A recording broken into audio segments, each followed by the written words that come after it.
Oh, bugger. Here we go.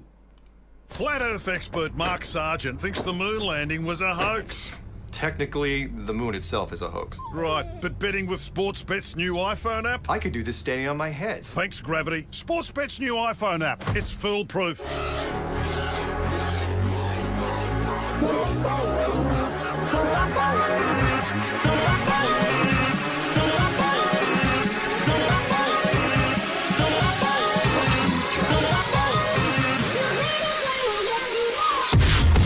Hello everybody out there, I hope you are very well dancing.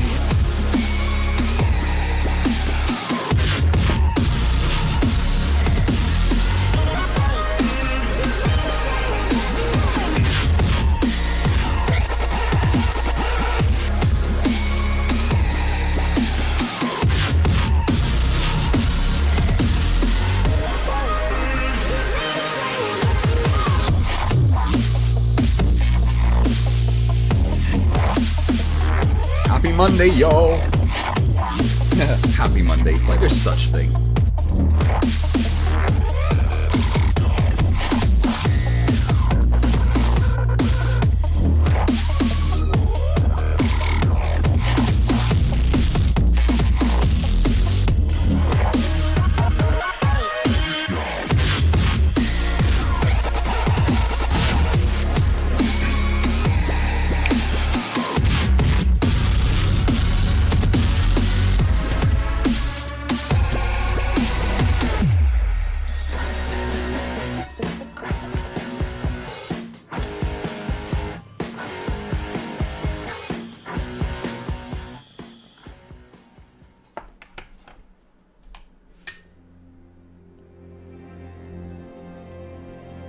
We're living on a disk, floating through space, with a tiny sun.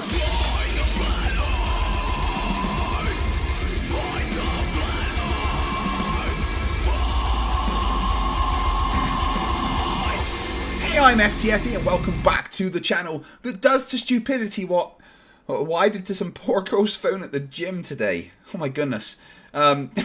So I was about to do some single leg squats on the Smith machine, and there was a young lady on the machine next to me, which is an assisted pull-up and assisted dip machine. And whilst I was going to put a 5 kilogram weight onto the side to make it 35 on each side, I put up the 5 and somehow also managed to knock it off of the bit that was holding onto the Smith machine. And I remember seeing it in my head, right? I remember seeing the weight fall, going straight towards her phone on the side of the machine that she was using. It's there, clear as day in slow motion. And I can just see it there as it goes and smashes into the phone. And the weight bounces away and the phone does a spin and a tumble. And just for that 1 second, in my head, I'm like, oh, it could be okay. It's just bounced. The phone's going to be fine. No, it devastated that poor girl's phone. Yeah, whoopsie. Understandably, she was a little pissed at me. I think anyone would be. They just had their phone destroyed. But I made it clear to her that I would pay for a new phone and get it sorted. And what we ended up coming to an arrangement was that she'd found a phone on Facebook Marketplace. She was going to go and pick it up at some point. So I transferred her the money for that.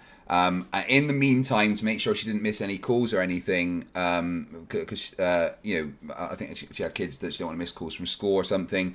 My wife gave her phone, as a lend until she picked up the phone that I'd given the money for. So, because Emma's a fucking saint. My wife is the nicest person on the planet.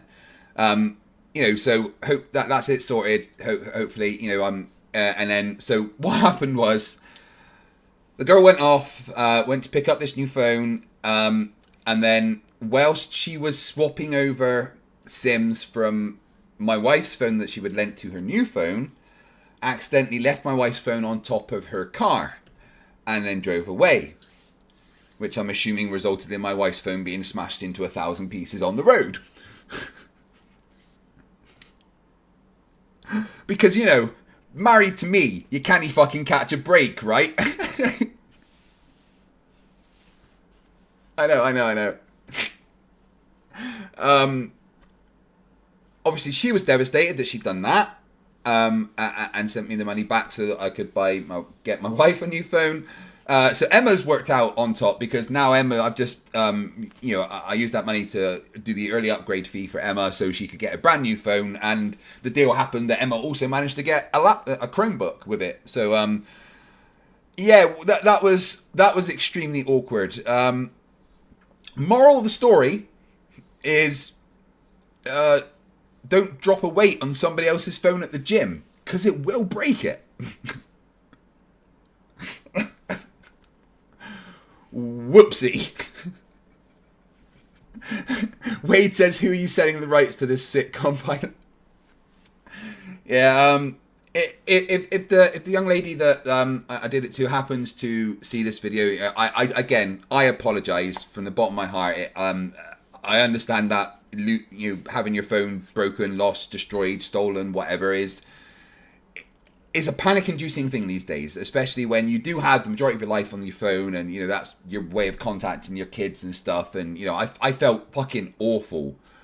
But then I expect she then felt fucking awful for then destroying my wife's phone. But hey, Emma ends up with a brand new phone, so all good, right?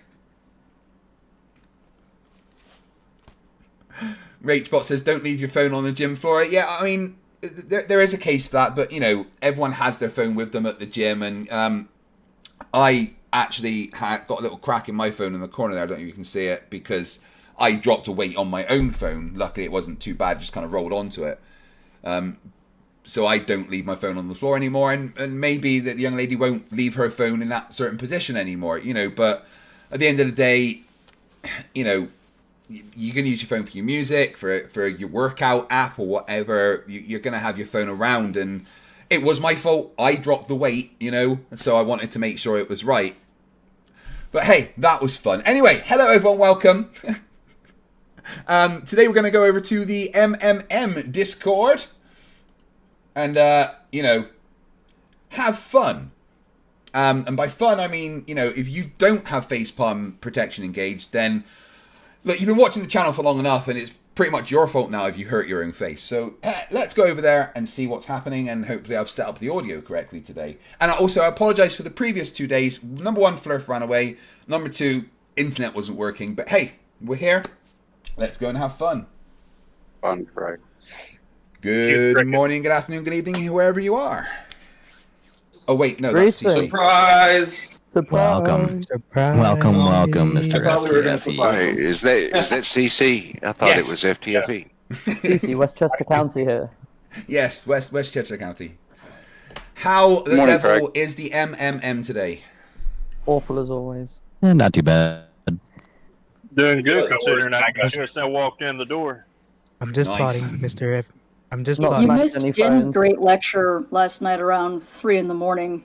He just popped in out of nowhere to start ranting about NASA negatives. It was pretty great. Who was that? Jin. Jin. Jin Jin's always CBR. wonderful. Yeah, Jin's Yeah. always wonderful. Good friend of mine, Jin. We get on like buddies. You can't stop us from just talking like we're best friends. It's amazing. The bromance is real.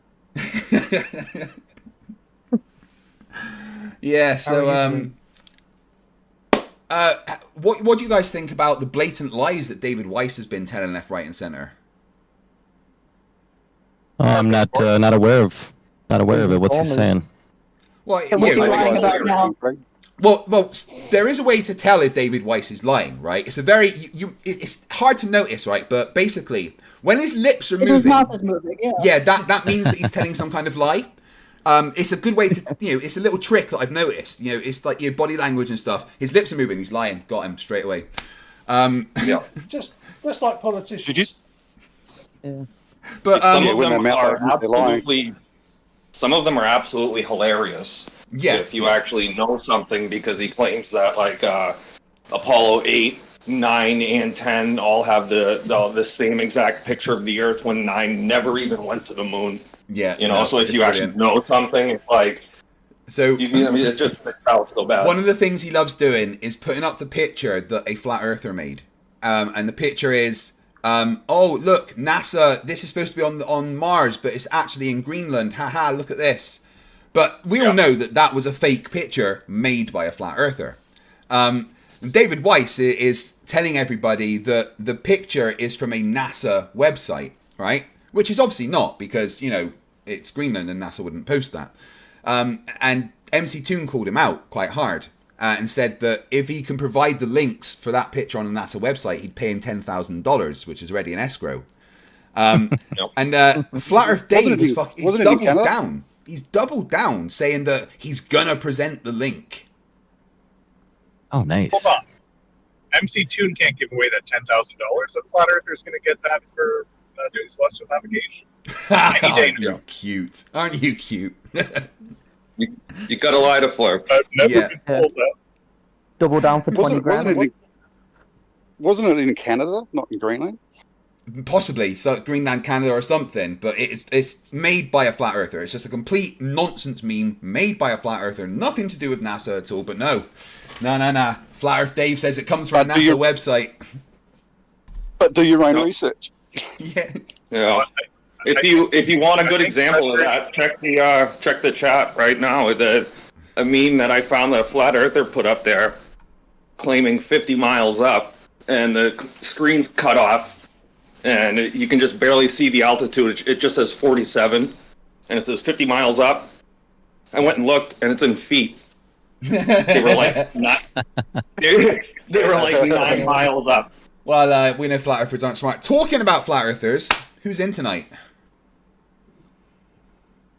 Well, we got no tanks in chat, but I can start it off since I'm constantly called out as a flat earther. All right, Princess. Since we know the Earth isn't round and we know it's flat, and boats would have to be tipping their nose down to go over the edge, but we actually don't see this in reality, which is proof for the flat Earth. Can you just stay where you are, and the CIA will be with you shortly?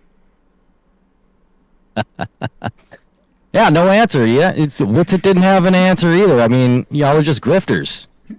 Pose grifters, liars. You're just trying to make money off of flat Earth and trying to suppress it, Yeah, exactly. Yes, boats would dip their nose down. Exactly. Well, if they're going over the curve, they would. Yeah. The simple answer to that is, you want to see a dip down of 1 degree every 69 miles? Sure, that's something you can see with your eyes. Yeah, but so they don't have any mechanism to tip their nose down as they go over the edge, because they don't need one because the Earth is flat.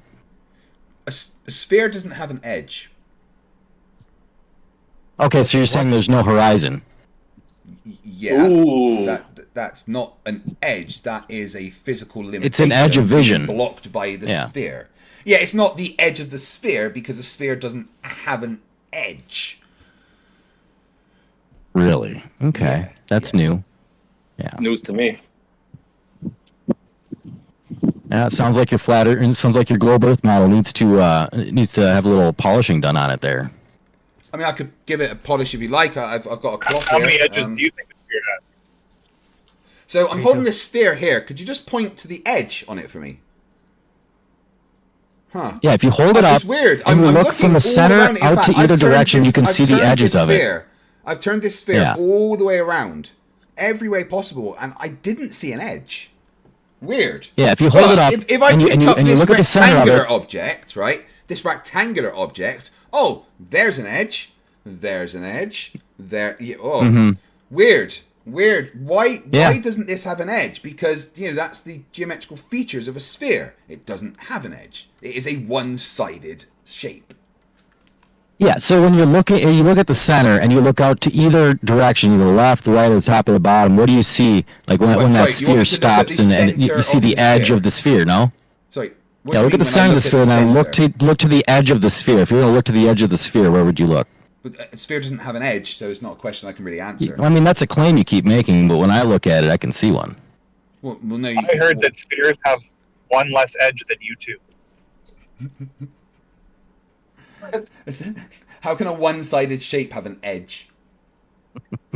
Look, that's for the globe to figure out. Until you can get that figured, I think you guys, you got your work cut out for you. Sure. I mean, what you just said was as dumb as what any flat earther would say. So good attempt, I'd say that's 0.1 for flat Earth. To be honest. Yeah, that's it. I guess you got to run from guess that. that's it. I'm a flat earther now because the sphere has an edge. And that's a W for me. So is there any real flat earthers in here?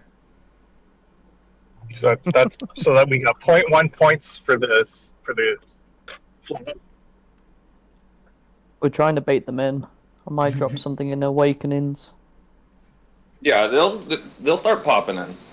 Well, we got Mr. Gary Wybenga right here if you wanted to finish off the conversation you're having earlier, or even no tanks can take you down, I guess. Gary that thinks that south is east and east is south. Yeah. Or even Dan the waterman. Here we go. Oh, Here we Dan go. the perfectly stable, Where you are non-psychotic man. Yeah, Dan the lovely. waterman. Hey, Craig. I'm in a How good you mood, doing, so Danny boy? I don't feel like fighting, but I'd love to practice on you. If you could shut me down, that'd be cool. You'd love to practice. Practice in what way?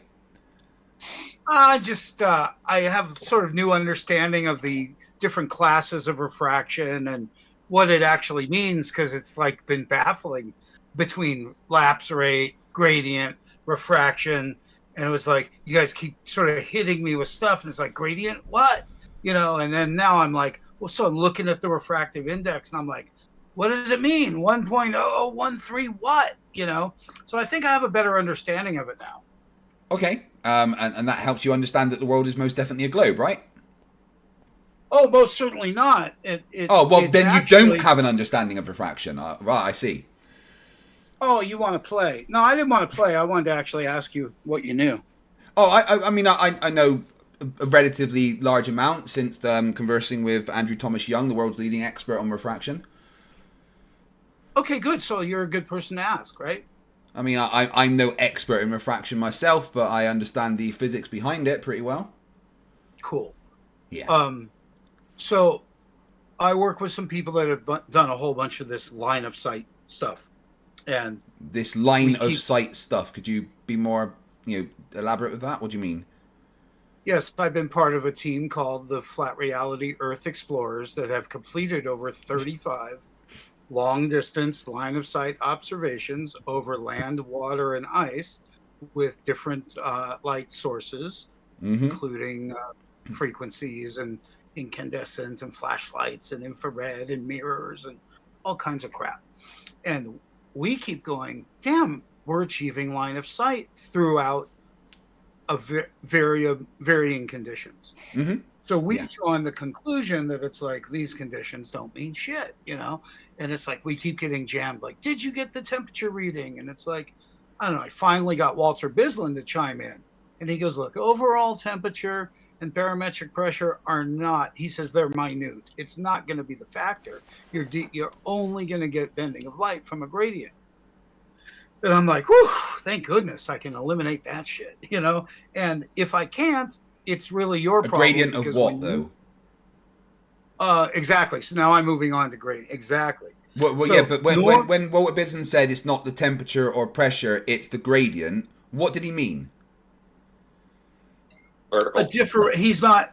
There's different gradients, but he's talking about there must be a differential to cause a bend. Yeah, but there a gradient of what in particular? Well, I'm trying to get there. If you don't mind, I'm trying to discuss refraction now. Yeah. I was doing exactly that. We're discussing refraction. Continue.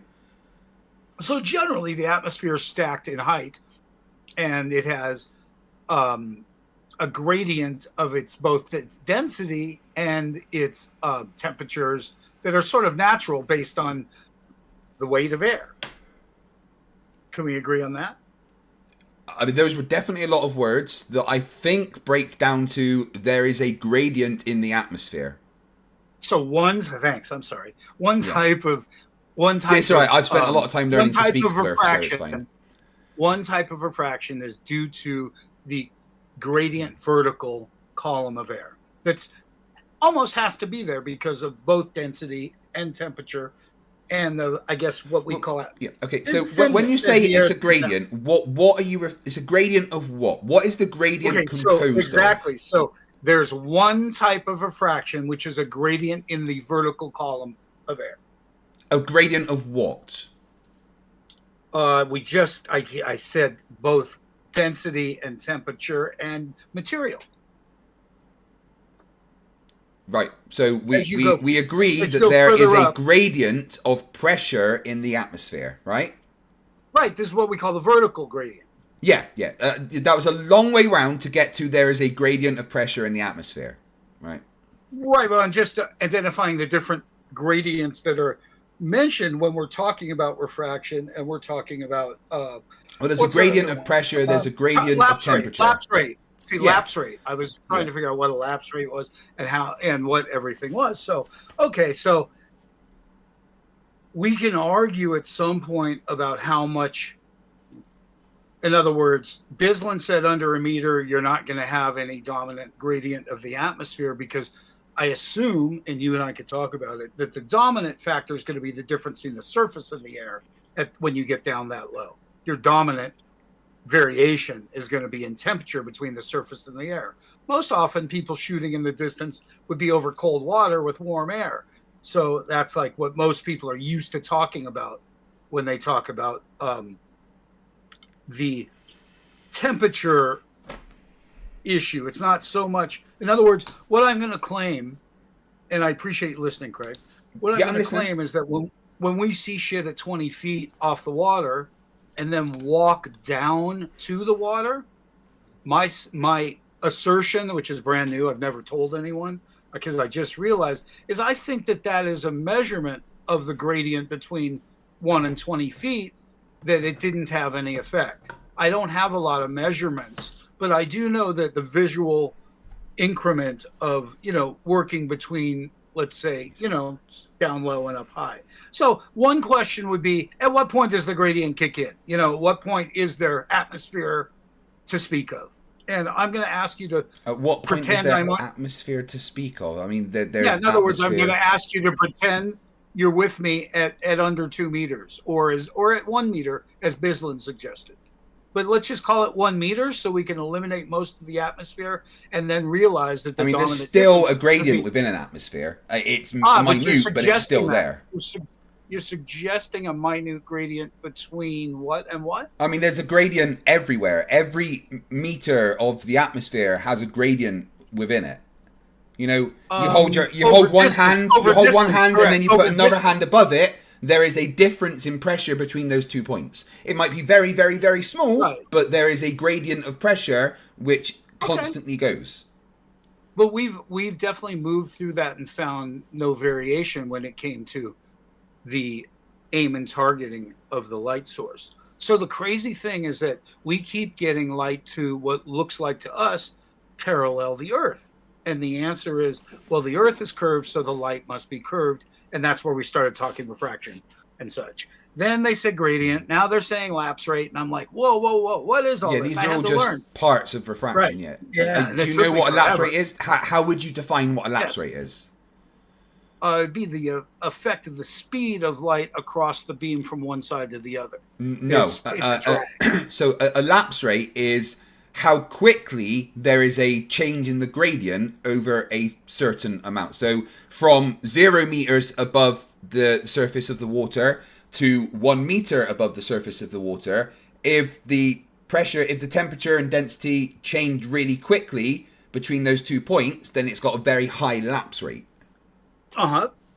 So thanks again. So it's to do with the vertical column of air, as you say, and how quickly the gradient is happening over a certain distance. Can you imagine, verify, or at least talk to me about why Bislin would say down low if there isn't, it is what he called minute, in other words, the dominant feature is going to be between the surface and the air when you get low enough, not the air in the air, because you're talking about 1 hand height.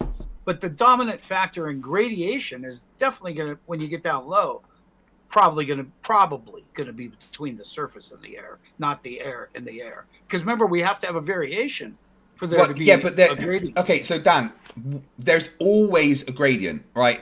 From whatever distance, go up, and the pressure is less, right? That is a gradient, okay? We're just asking, and that gradient, the amount, how quickly that gradient changes, depends on many factors. The main thing that influences how quickly that gradient changes is the temperature at that time, which will influence the density of the air. And the density of the air and how quickly that density changes is the main thing that we take into account when we're talking about the index of refraction. Okay, does that make sense? Sure enough, yeah. Thanks. So, I'm going to make a claim just so we can go forward. Is that we've moved down to what we would call water's level, and I can only show an example of one side being literally in the water and the other side being 70 inches. But I'd like to imagine us working at these very low things where the gradient of the atmosphere is going to be either minute or less a factor than the ground to air, which is going to be a dominant factor. Either way, you and I can agree that something as simple as the differences between 2 feet and 20 feet is measurable. Yeah, okay, but the thing is, you're kind of getting confused. The surface doesn't matter. It's about the air, not the surface. But the relationship between the surface and the air is going to No, it's the relationship between the air and the air, not the surface and the air. The surface doesn't matter. What matters is the air, because the air is the thing that the light is traveling through. The light isn't traveling through the surface of anything. The light is traveling through the air. Surface. So it's the gradient in the air, nothing to do with the surface. It's just the air except that matters. like all miraging, when you see waves off the surface, it affects the air. The surface affects the air. Well, of course, the temperature of the surface is going to affect the air, but it's the air that is the factor, not the surface. The surface has no effect on refraction. It's what the air is doing. Right, exactly. But the surface affects the air. So can we go backwards just to where we agreed? Is that a vertical column is one type of refraction for several reasons, including temperatures, pressures, and density and thickness and anything I missed. You know what I mean? Well, yeah, that will be the main. The gradient will be the main influencing factor. Can you just allow me to get with it? You get with me, Craig? I'm telling you, and we agree on vertical gradient, right? Yeah, that's what I was saying. Yeah, right. The lapse rate, generally, if people don't understand, refers to looking through regular air horizontally. It doesn't. It would be a different measurement of refraction because there's already a formula, regardless of what you're going through, based on the nitrogen composite of air, 1.0013. So as you go further, you're going to get a certain amount of refraction anyway out of air, right? Right. Okay. So no, it's all to do with the gradient vertically, and as the light travels. Hold on. Let me finish. Eliminated the vertical because we finished with the vertical. No, we can't eliminate the vertical. Dan, I just let you talk for about 9.5 years. I have things to ask you. Remember, Dan, I just let you talk for about 9.5 years. If you just give me a chance to respond. We're finished with vertical. Dan. Dude, I just let you talk for ages. Just give me a chance to respond. We're finished with it, dude. No, we're not, because that we can't ever be finished with it, because that is the influencing factor. Well, I'm just asking you to get into the conversation with me, because I'm trying to have a conversation, and that involves allowing me to talk as well. Can you please finish with vertical so I can move on? No, because that's important in this conversation. If you let me speak, I'll explain why. Okay, Dan, I have let you speak for a long time without interrupting you, so now you be quiet and let me talk. Thank you. Right. You can't eliminate the vertical gradient because that is the influencing factor of the refraction. The light travels horizontally through that gradient.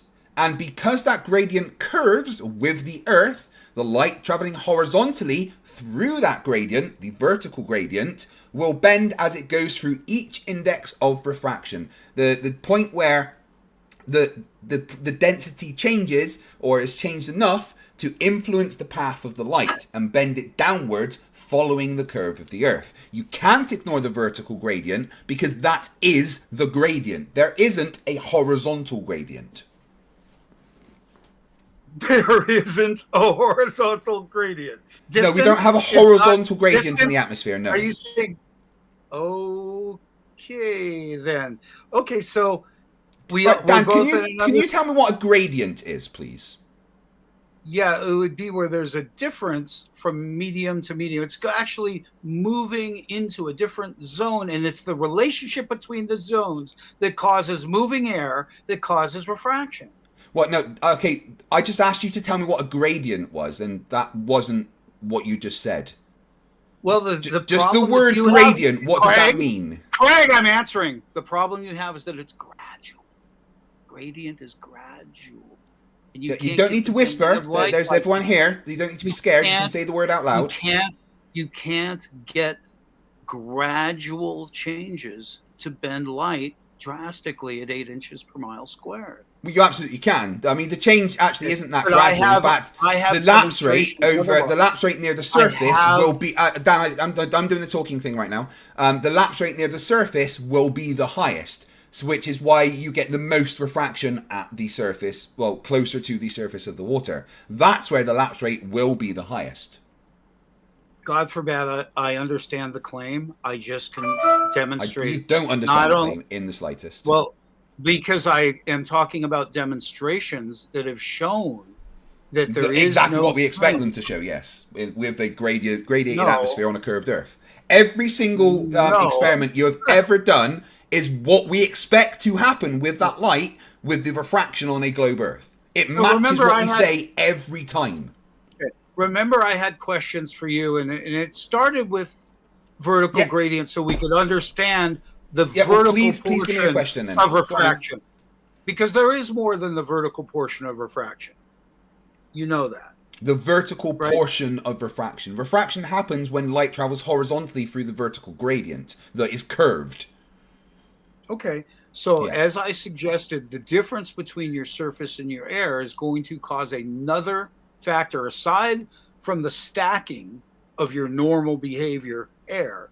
You're now going to get a disturbance pattern between gradient temperatures. A disturbance pattern between gradient temperatures.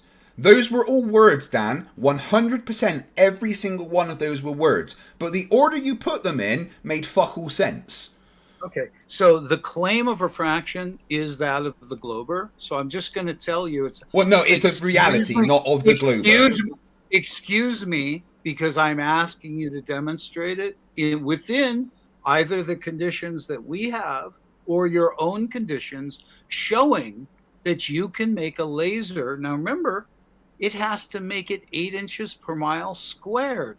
If your calculations, but you don't have any lasers that bend at 8 inches per mile squared. You can't do what I'm saying, and I'm telling you that's the problem. Yeah, again, you don't have any laser experiments or anything that show a laser bending at 8 inches per mile squared, so I don't know why you're asking for that. I have 35 of them. No, none of those show anything bending at 8 inches per mile squared. They show a slightly larger distance than would be expected if there was no atmosphere. They certainly don't show light bending at 8 inches per mile squared, because that would be absolutely massive refraction. What they show is a slightly larger radius if we were to take that as the only determining factor as the radius of the Earth. Because if the Earth was flat, there would be no limiting factors as to those line of sight experiments. You could do them all of the time over hundreds of miles, not just 30 or 40. What you do matches what we expect. Slow down so we can talk, dude. Just slow down so we can get I'm sorry. I'm sorry. Are the big words confusing you, Dan? No, I'm trying to tell you that you just helped me a great deal, because they're telling me that 0.13 of a degree is enough to make it around the curvature of the Earth. And you're saying, no way, that's massive refraction. And I go, you're right. It can make it around the curvature of the Earth, but not exactly following the curvature of the Earth. It's not going to be 8 inches per mile squared, but it will make it go slightly around the curvature of the Earth further than we'd expect if there was no atmosphere. No one has ever claimed that the refraction of light happens at 8 inches per mile squared. But we've demonstrated it. No, you haven't. What you've demonstrated is that you can see something at line of sight 35 to 40 miles, which is perfectly explainable when the Earth is a globe and refraction exists. in other words, it's explainable by calculation via refraction. No, it's explainable by reality and the quantification of refraction. Well, what if we know how refraction works? We know what's in the atmosphere. No, and when you give us the data, we could show you the exact predicted path of light. Okay, so with that prediction, help me to understand where I'm getting stuck. Let me just read to you what the Rumpus is saying in the chat, because it's a good point, right? No. Yeah. Just hold on one sec. Hold on one sec, because this will help. This will help. Rumpus, right? Really this will help. Rumpus. Just chill, Dan. Deep breath. Are we on your show? Are we on your show? Yes, we are. And the Rumpus is part of my show. And so we're on my show, so this is where I get to talk for a second. I didn't know you were hosting anything. I didn't know. Go ahead. Yeah, right. So as the Rumpus has pointed out, the way that you could get light bending at 8 inch miles squared would mean that the light would literally travel the entire way around the Earth, and you would be able to see your own ass. There would be no horizon ever if the light bended at 8 inches per mile squared. But there is always a horizon of some kind, which means you have never, ever, ever demonstrated light bending at 8 inches per mile squared. Do you understand? Hey.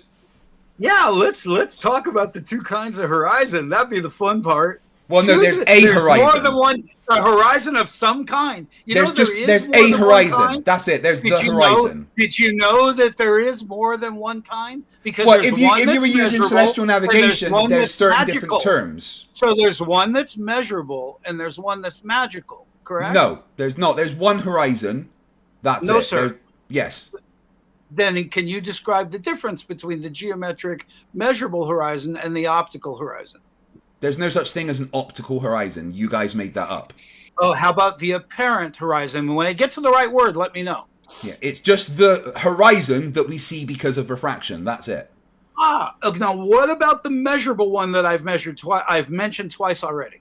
Yeah, the measurable one that is there, and we see it. Yeah, and we see it in different places because of refraction. It's still the horizon. It's not a different horizon, right? No, Dan, let me finish talking. Dan, calm down, deep breath. Good boy. But I never heard anyone say that before. I'm talking, right, Dan? I never heard that before. Chill. Dan, calm down, right? So, there is the horizon. That's it. We see the horizon because light bounces off of that horizon and comes to our eyes. That light has to travel through a medium that causes it to refract. That's it. Mm-hmm. We see the horizon because the light is bouncing off of it. That is how seeing works. Well, how do you compare the difference between a distant horizon and a near obstruction? How do I do what? Sorry, what's the near obstruction? Is it a building? Is there a broken down Buick in the way? It should be the Earth. Well, the horizon is where we expect it to be, depending on the conditions. Now you're helping me a great deal. I'm sure I'm not. I'm sure you're misunderstanding more and more. The visible and apparent horizon are the same thing. What if I were to tell you that I was to obtain the same effect upon light under different conditions? I'd say congratulations. But that doesn't match your calculations, nor your empty. Just because you can make light do something doesn't mean it does something different to what we expect. Can you make light do something? Yes, absolutely. I've got many examples of light doing what we expect it to do. Let's suggest, and because you and I are on the same page mathematically about certain things, and someone's trying to tell me that 0.13 of a degree is going to be enough to make a difference and to make it 8 inches per 0.13 of a degree of what exactly? Temperature between the ground and the air, or temperature anywhere. Temperature gradient. Any right. Let me make this clear to you, right? Any change in temperature will cause a change in refraction. Any. Right. No matter how small let me finish. Let me finish. You need to calm down, right? And just wait until the words. Just wait. Any change in temperature will cause a change in refraction because that change in temperature affects the air, which affects the refraction. Yeah, that's how it works, Eric. So we talked about that when we started with the vertical. So let's say for fun that we were going to go out and do some tests, and I was to give you Oh, I mean, 5, if you want to 10. repeat things that have been done pointlessly, that's up to you. No, but, no, no. yeah. I'm just saying, like, I'm talking about laser light because it's easy to see, and paralleling the surface is easy to see. So Also, my question do you know to what you laser is, stands for? given a mile or so of, let's say, cement, a road or something of the sort, and sunset goes down, we might really have a temperature difference between the surface and the air causing a gradient, and we might get the bending of this laser light based on all mathematics. We will. The question is, in the morning, if we had the inversion differently, where we had If we now had the warm air inversion above, differently. I'm sorry, those Yes, words do not because- belong together. well, it was inverted where the cold was now below and the heat was above. When You did that should be happen? able to morning. Why did morning invert the Morning. temperature? Why did that happen? That's Because not... the same surface is now cold, but the air is now warm.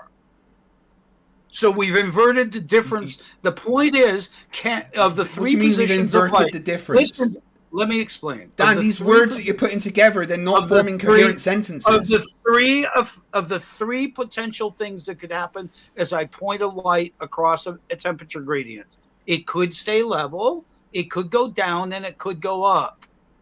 Right? Wait, define level? No, it's not the point. The point is unaffected would stay the way you pointed it. Right? Depending on the Unaffected conditions, would yeah. stay the way you pointed it.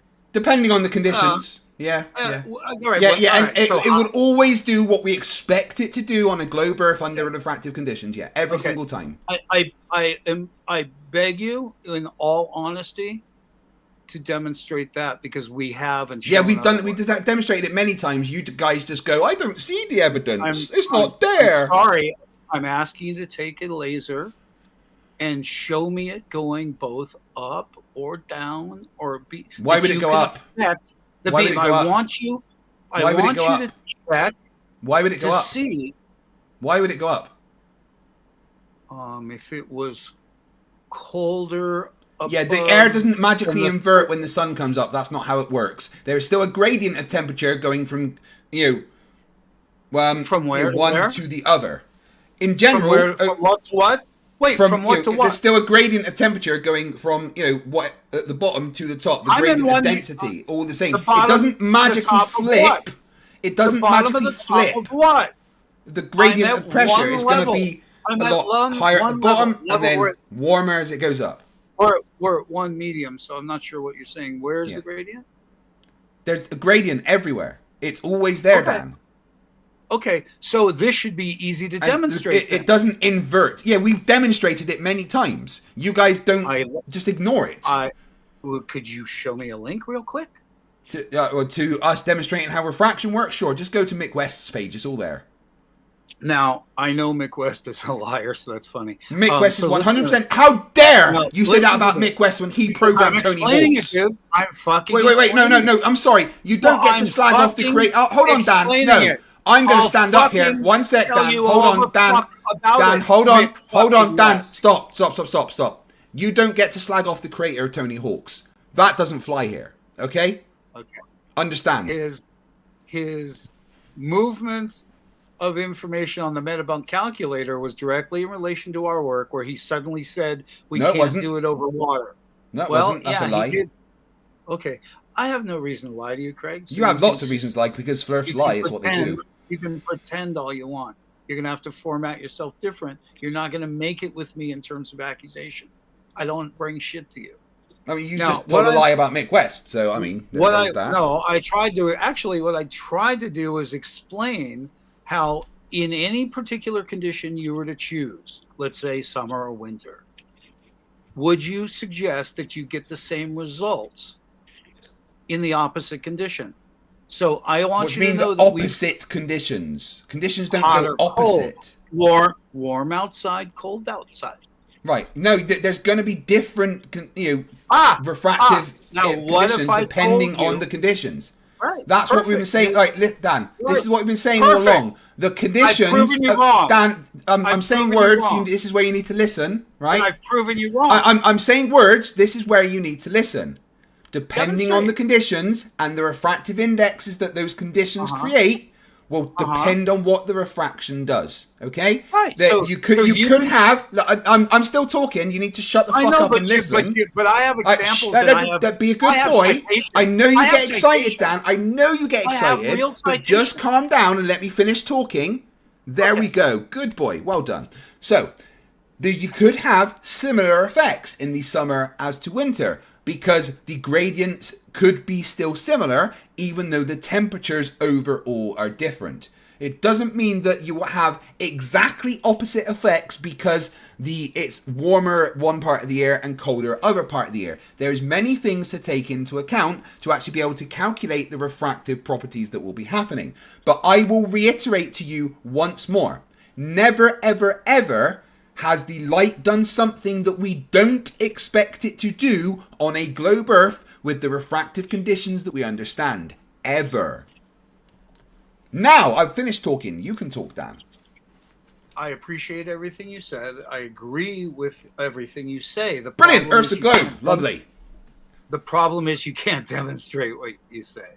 I can, and it has been done many times. Again, just go to Mick West's go to Mick West's YouTube channel.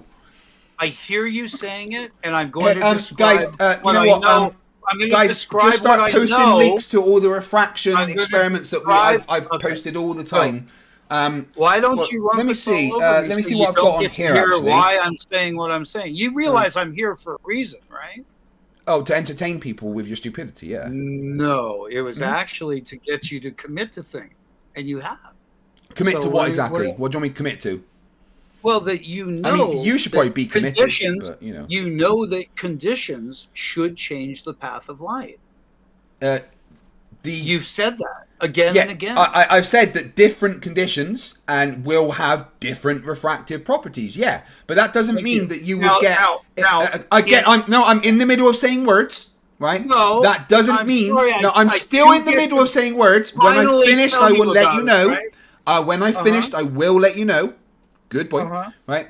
That again does not mean that you're going to get exactly opposite effects in the summer and the winter, because the gradient overall is still going to be there. There are still going to be overall similar effects in the atmosphere. I guess you said that. Can I talk about it too? You already said that. Can I talk about it too? The words were still coming out of my mouth. Is impulse control one of your problems? Do you talk about this with your therapist, Dan? There may or may not be variation. Dan, do you talk about your impulse control with your therapists?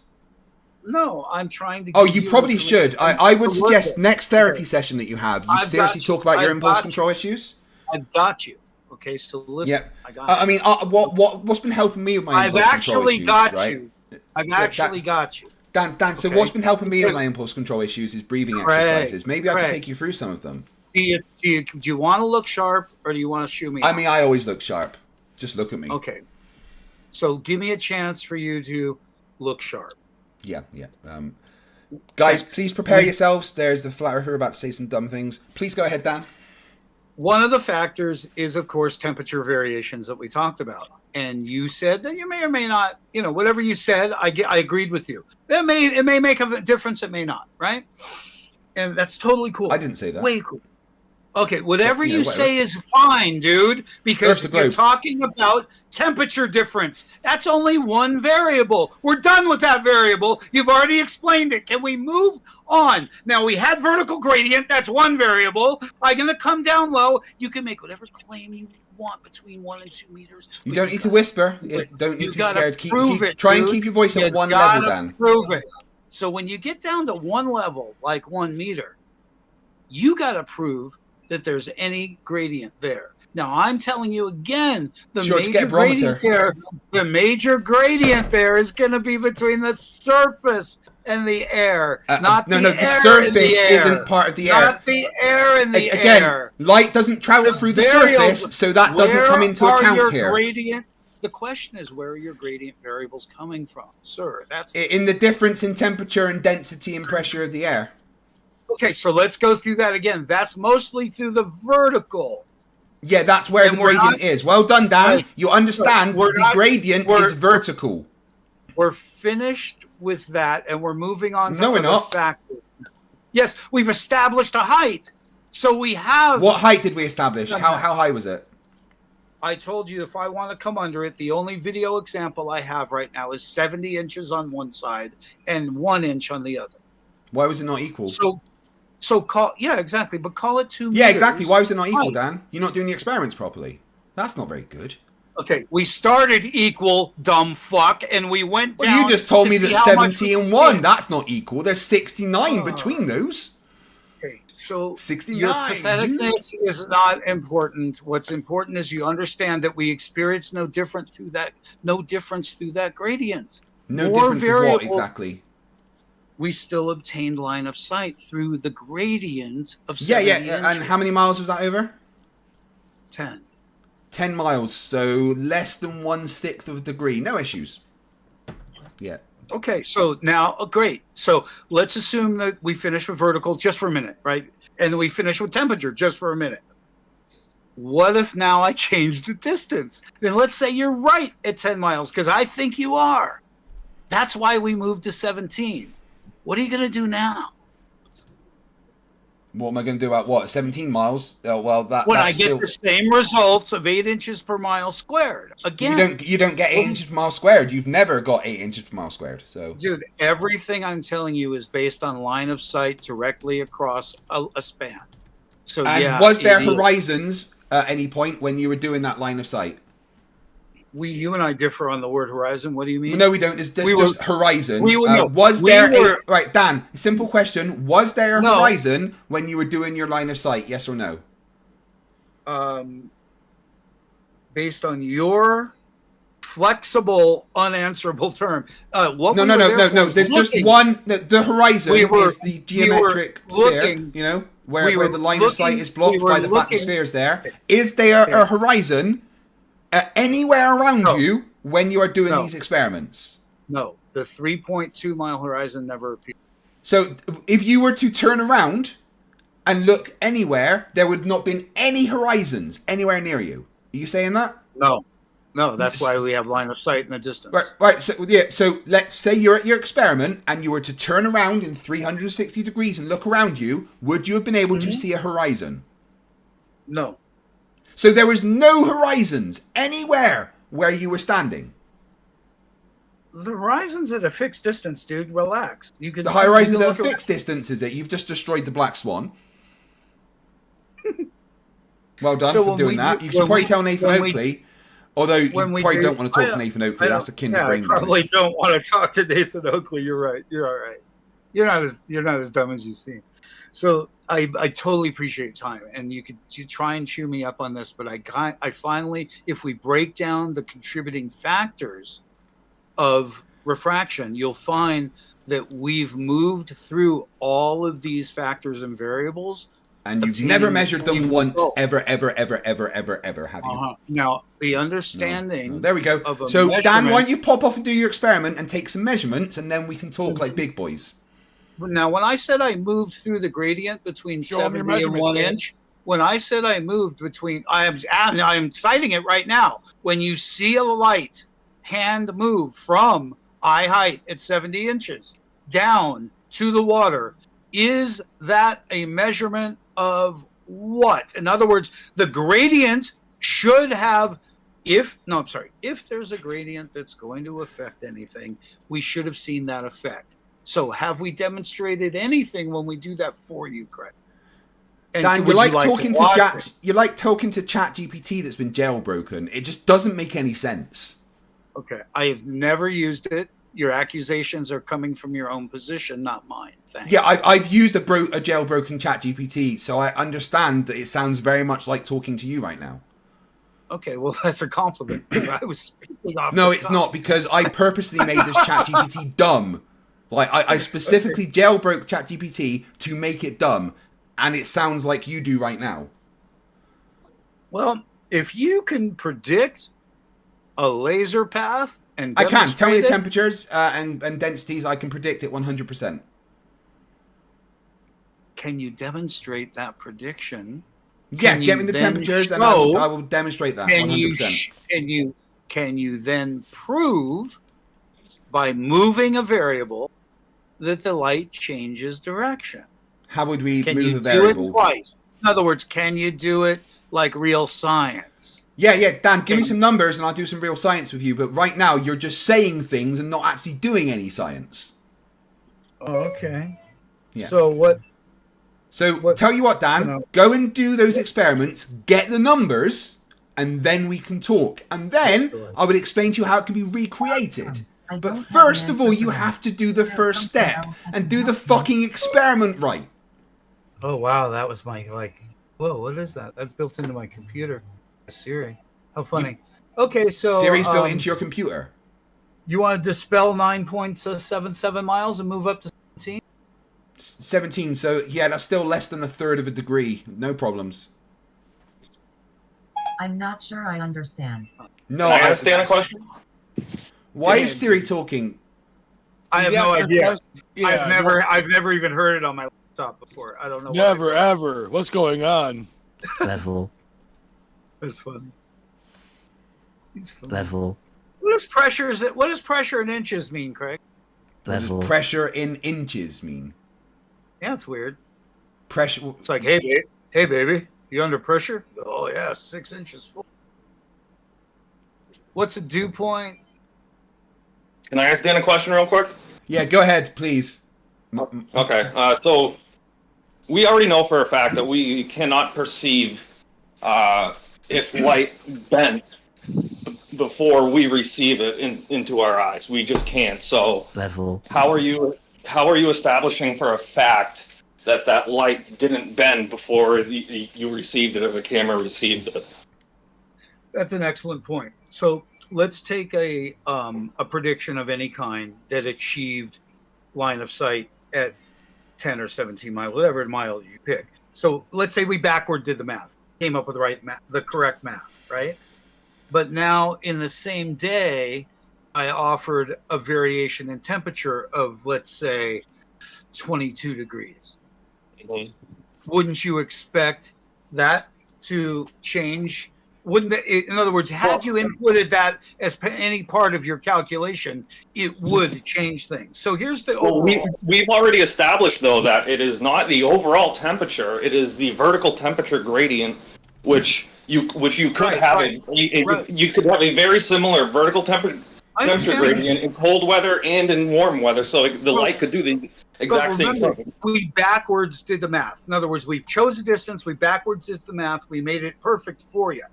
What I'm saying is, what it has to be in terms of perfection is if the calculation is off, the laser light will go over the heads of the observers. And if it's off in the other direction, it'll nosedive in the water. In order to make it across, it has to make it across. Let's just agree on that. Too high or too low could be because of conditions, which could be part of our calculations, right?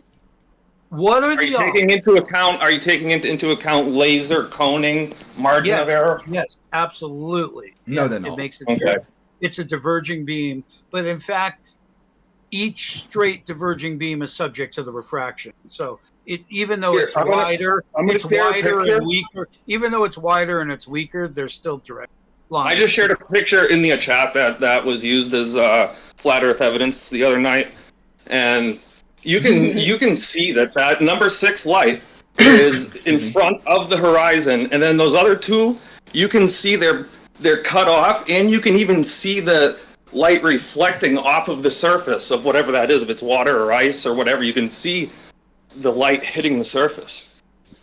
What are you saying? All those lights are on the surface. So what are you saying?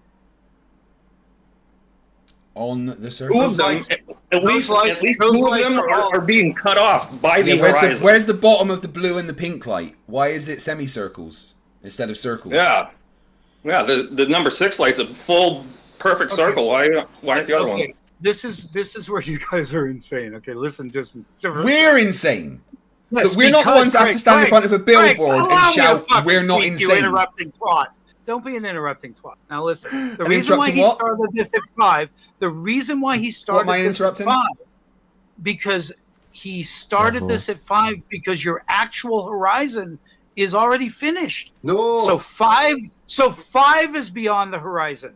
6 is beyond the horizon. Do you understand that these are all past the horizon? Well, what's blocked? With- What it- are it- blocked? it- Seven, it- eight? What are they like? And without when you any get refraction at all. when you get bottom up obstruction, we all know why. It's for all the density factors that we were just discussing with vertical gradient. So I the believe, fact that that I believe there's those are like 12 inches off the ice, it's off the the same surface. fucking. Hey, buddy. 12 Can we inches get- off and 8 miles out. Can we Say get a it. worse picture? Yeah, can we get a worse picture, please? Do you That's understand? the that worst you guys, picture. No, I don't think you so. guys understand? If anyone's looking under this, do you understand the purpose of our observations? That our observations are all beyond the horizon. Everything should be invisible. Yeah, and you guys are basically doing magic tricks. You're putting the light in the environment and where it's going to bend the absolute most. Okay, your claim You really is are. that, and we can Yeah. go back to what I'm talking about now.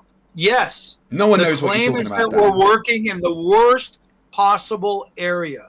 Yeah, My you do that on claim- purpose. Yeah, Yeah, my that was what the claim is Bedford that level there's- experiment showed. Hello, Definitely. hello. My Hi. claim is Hello. that there's no gradient in that compressed small area. You're Why does the saying gradient stop all of a sudden? it's not. It's consistent across the way. It's consistent. It's at the same. So density. you're saying the It's gradient at the just same stops at temperature. some point? At some Same point, there's just temperature. no Look, gradient. Is that right? It's at the it's at the bottom. If you get to the surface, you're at the bottom of the temperature of the vertical gradient. So there's no gradient. So you're when you saying get that to the there's a bottom. point close to the surface where there's no gradient? I'm saying you have to accept what I'm saying in order to measure. It was a yes Now, or a when no you thing, get Dan. around- I'm trying to clarify what you're saying. Are you claiming No, you're not that close to doing the shit. surface there is no gradient? Yes or no? I said you're at the bottom of the gradient, the most. Remember?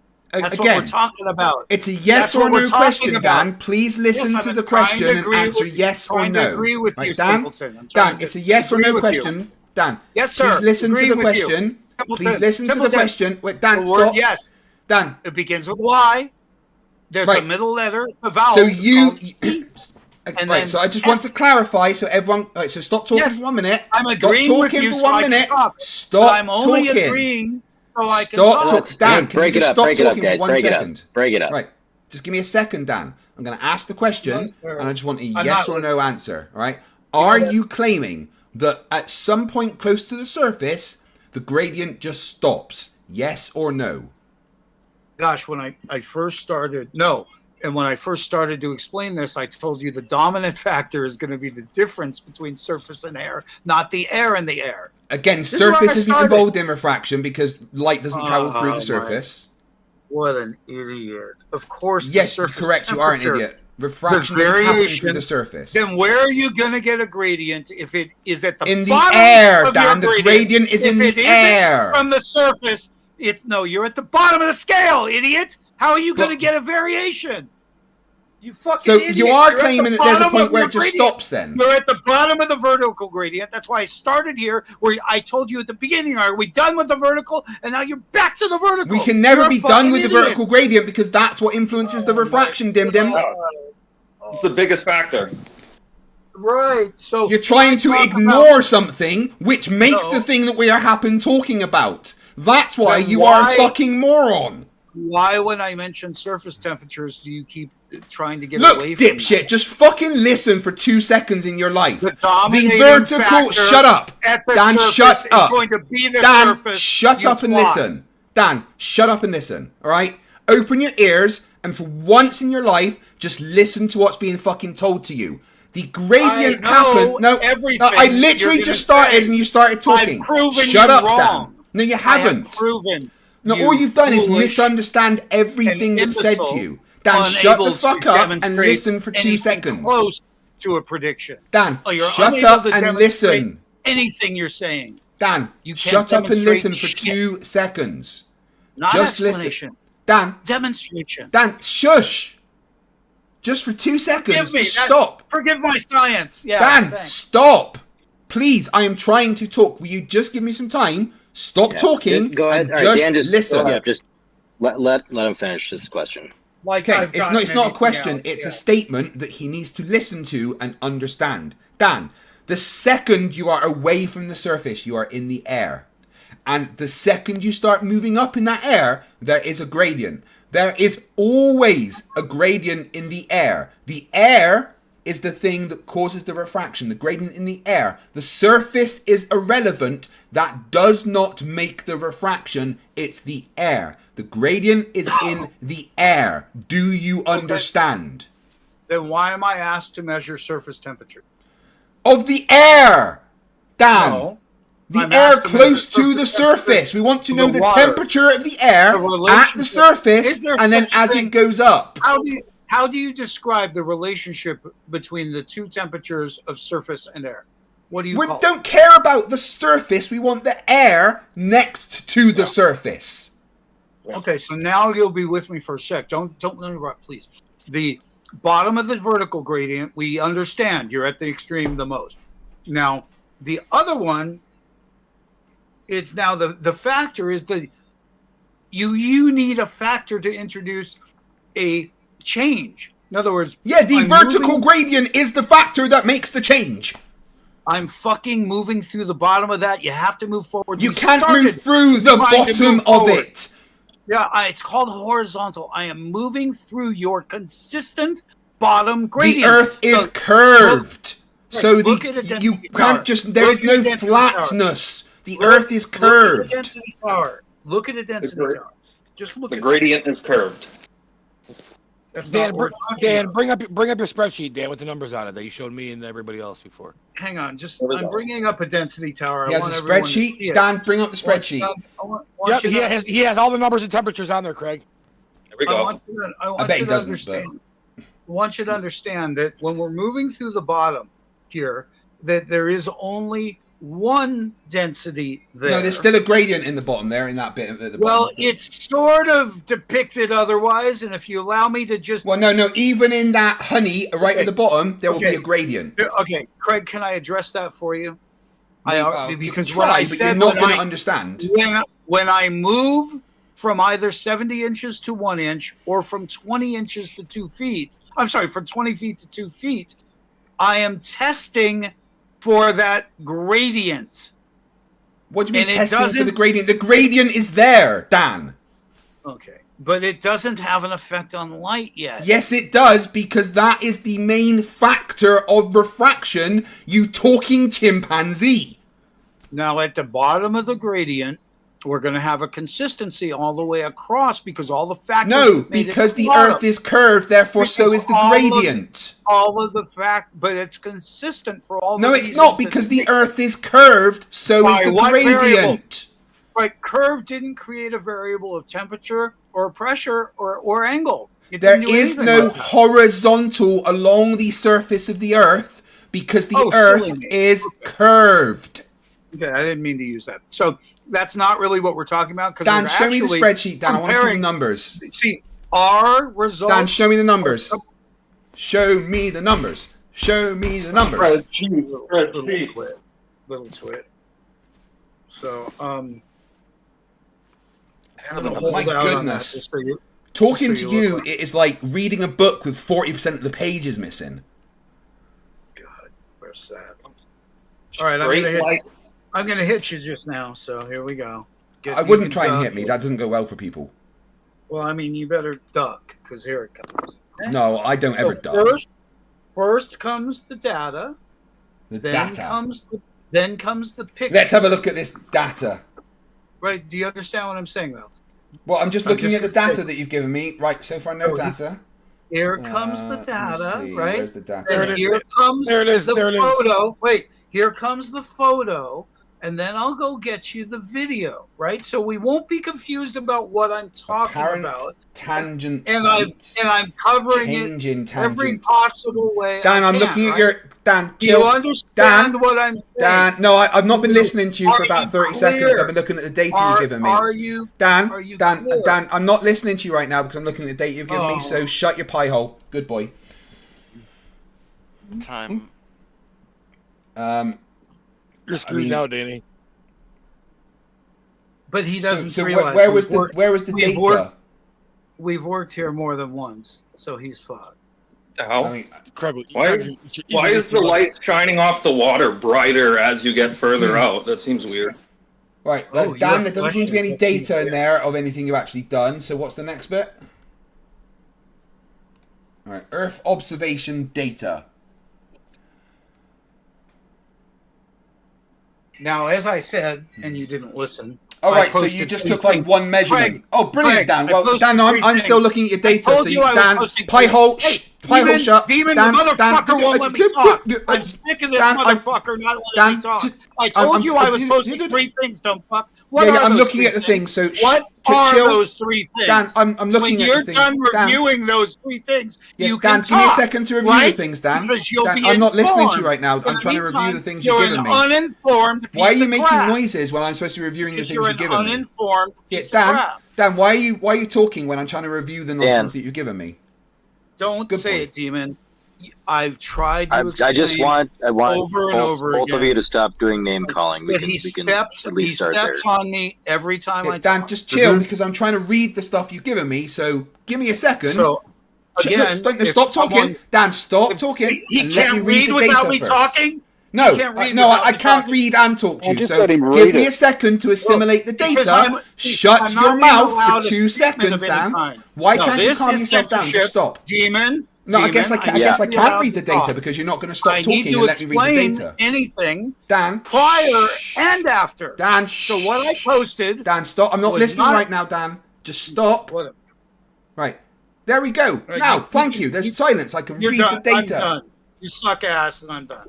You do what now? That's not a very nice thing. Now, I can read the data, and you can be quiet while I look at the data. And now I'm looking at the data. I see you got fuck all data. You took one measurement of temperature, and that was it at each point. Well done, you failed. Next. He ran away because he couldn't let me have 2 seconds to read the data that he sent me. So again, If you like wanna, I've been trying let to him say have the over and floor over for a again. minute, Craig. Go ahead and explain your beginning and after now that he's responded to your data, Dan.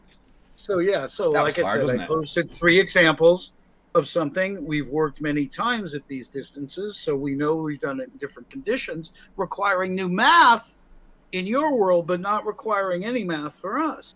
And that's interesting.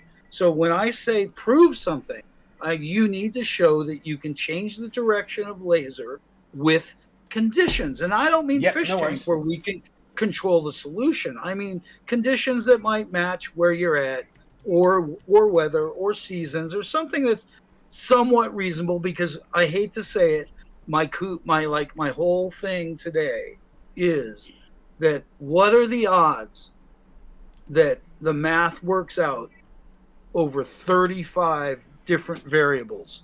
I will to bet come you 10 exactly million to pounds that line maths up. works out. Okay, but do you see the impossibility of that? No, I don't see the impossibility because I understand how refraction works. Okay.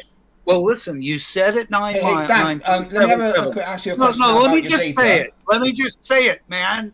You Say it, go on, understood that I agreed with you that at 10 miles it was within explanation. And I asked 17 you miles as well, simply, when we move to this, where I gave you more data, how is it the well, you didn't really same give me any data, mathematics? How is the same mathematics working now that it did at 10 at 17? How? Right, well, Dan, let me ask you a question about your data. Where's the gradient data? Well, the gradient data, we have explained to you how we've measured it by moving through the gradient and obtaining the same result. Yeah.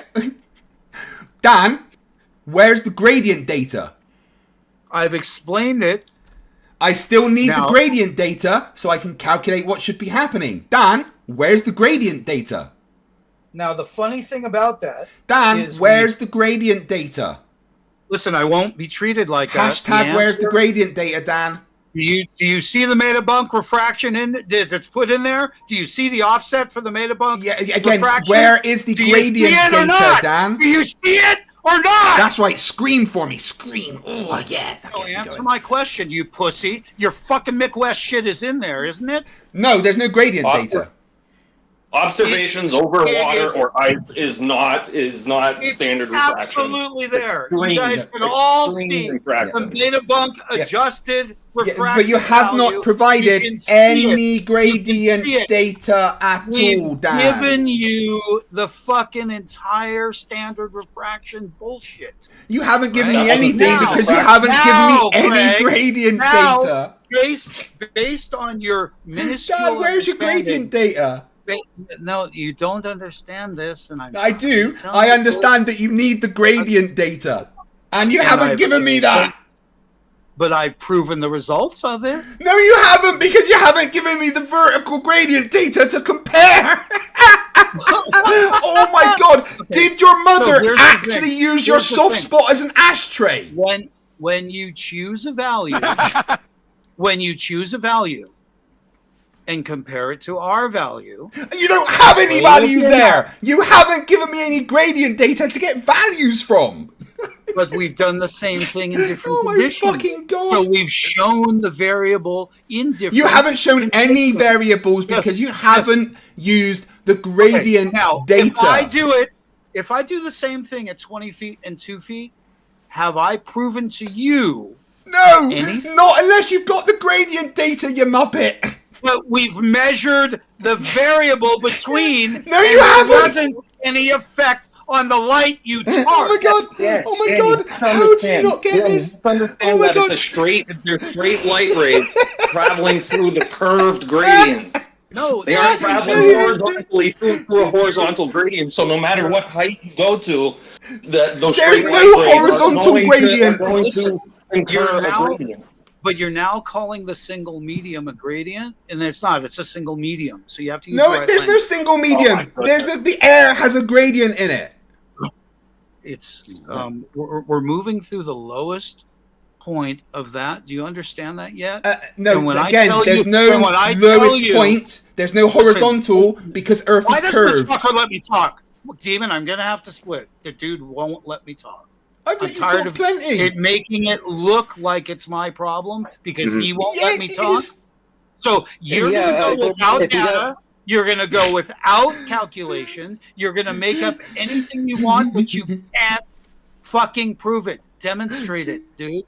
Yeah, sure. Give me the gradient data and I'll do it. No worries. When you're ready. Make it up. Dude, go ahead. No, I don't just make stuff up because that's not how science is done. I would like the data, please. Okay. So here's what he wants from me, and here's what he could do. Anywhere he can do it in the morning and then do it midday, knowing that he had all of his data. Whether I'd get the gradient data. Whether you want to play with elevations or temperatures, it's not going to affect the path of light. You stupid. Yes, it will. That's exactly what affects the path of light. I am done. Prove it. Goodbye. Bye. Run away, Dan. It requires two separate mediums, actually. Snell's law. So. Oh my goodness me. I It pity the guy's last brain cell rattling around in that head, honestly. How he does not get the most basic shit. I think it's funny that he's bitching about two mediums, but he believes that light refracts in a saltwater tank. I know. He thinks that he can just, like, get a sliver of, like, the atmosphere that's perfectly straight and doesn't have any variation in its temperature or density, and shine the light exactly through that. It's the same medium, Craig. It doesn't matter, dude. You have to have two different mediums for refraction. It has a different refractive. What do you mean you have to have two different mediums for refraction? No, you don't. You just have to have a Go ahead and gradient read in Snell's one law medium. to us, please. Go ahead and read Snell's Oh, law. hold on, to us, please. Tora. In a saltwater tank, are there two mediums or one? Hey, hold on there. Rocket Man, sorry. Go ahead and let Tora and Craig go at it, though. Yeah. Wait, so is Tora claiming there can't be atmosphere in the air because the air is one medium? Bro, no. My claim is Snell's law declares refraction happens between two different mediums. Where is the two different mediums of in different the air? density? Yes. Two different mediums, separate mediums altogether. Yeah, So when I and take a one pencil medium and of stick it density in A water, and one medium of density you're gonna have B. to let That me is finish. technically two different mediums. No, you're gonna have to let me finish. The reason we see refraction, right? We put the pencil in water, and the pencil optically looks different in the water. There's two different mediums. There's air and water that you have there. So there's no two different mediums in the air. That's not how it works. So you could go ahead and just read Snell's law for yourself and read it out so there for the is room. two different mediums in the air because every change in density is technically a different medium. The refraction happens. What is a medium? Let me talk. The refraction happens when there is a change in the refractive index, and the refractive index will change when there is a change in the density of the medium that you are in. It's the same medium still. Snell's law requires two separate mediums Yeah, altogether. and So when two we're separate looking through mediums, the i.e. air, two mediums please tell of me what different the medium is. densities. Hold on, Craig. Hold on. You gotta let people get their whole thought out. Are you done there, Tora, or do you wanna? I just wanted him to define what a medium is. Yeah. So a medium is something that is of a particular density, and then we can have another medium that is of a different density sitting next to that. That's what happens in the atmosphere. Wow, really? That's Fermat's really what you principle. think a medium is, bro? Fermat's principle. Yeah. It's literally the change in medium can be the same actual gas, but the density of that gas changing, and that will cause a change in the path of light. Medium A will have density of A, medium B will have density B. Those different densities will change the path of light. So you think you're in a different medium right now than an airplane is in? Yeah, that's in a much thinner medium than I'm in. Yes. A much thinner medium? What is it composed of, right? Is it composed of anything similar to the stuff around you? Yeah, it is composed of a similar material, but a different density. Okay. Therefore, it's a different medium. No, so that declares it being the same medium. It's made out of the same exact stuff. So this is a medium that you live in. Densities. In order to have refraction, you're going to need to just read Snell's law. It's two different. Yeah, are you claiming that refraction never happens in the atmosphere? That's not my claim. Have I said that at all? Yes, that is what you have implied. Yep. No, I'm implying that there is no medium change in the air. Therefore, you are implying you can invoke Snell's law of refraction that light travels to the denser medium because you don't have a separate medium. So to clarify, you are claiming that there is no refraction in the atmosphere because it is all one medium. Is that correct? There's mirages. Is a mirage a refraction? Yes or no? I'm not sure.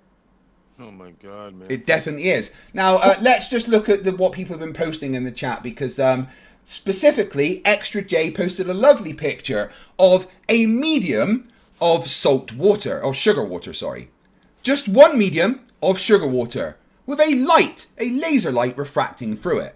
Please explain how that laser light is refracting through that medium of sugar water when it's just a medium of sugar water. Can I add something right quick for 1 second? 20 after? Is he shooting the laser in the water or is he on the outside of the water? Is there a medium change between the laser and him?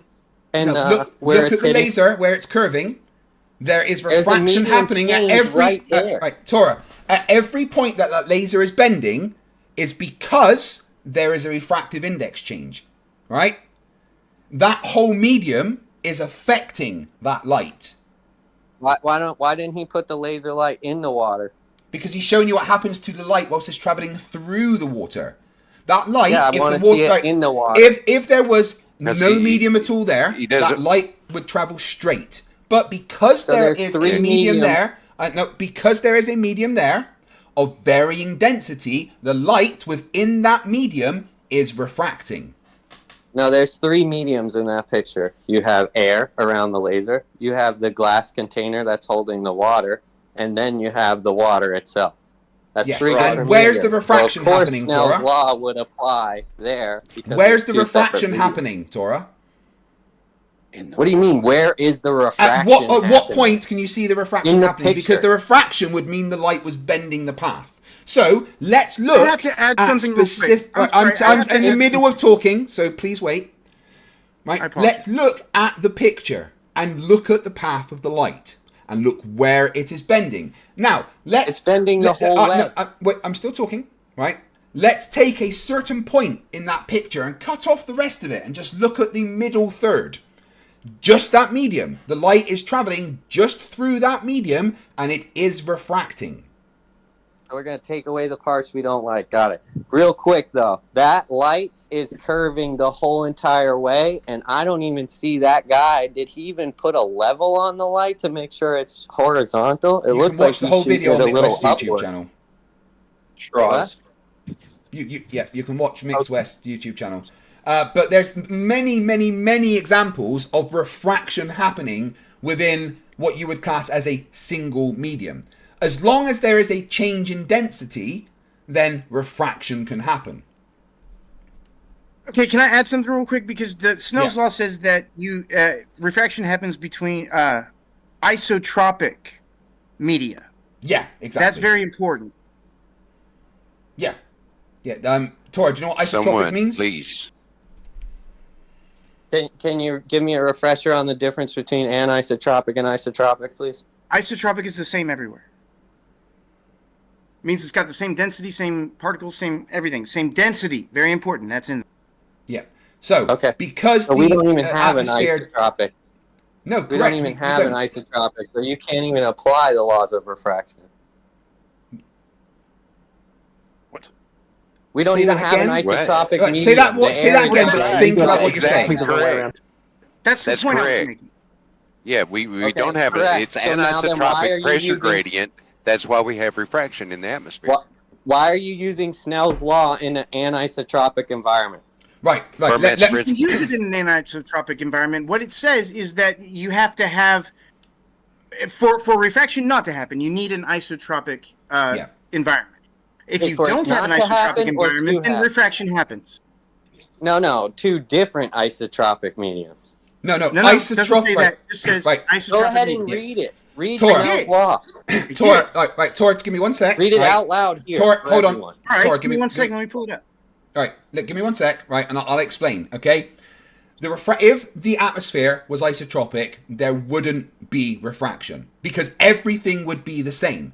But what we have is an anisotropic atmosphere. It's not all the same. There is one level of the atmosphere that could be considered isotropic, but right above that is a different level that on its own individually is isotropic. So you have two different isotropic mediums which will make refraction happen. Can I read Snell's law real quick? All the same medium. Yeah, now he's going to read Snell's law, so hold on.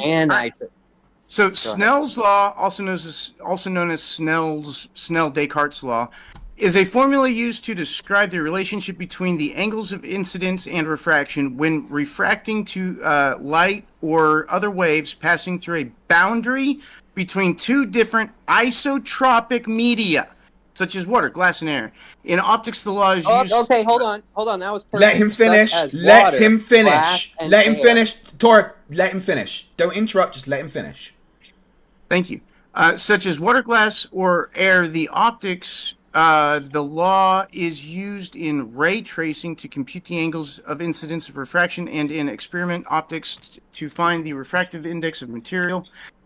The law is also satisfied in media materials which allow light to bend backward at a negative angle of refraction and negative refractive index.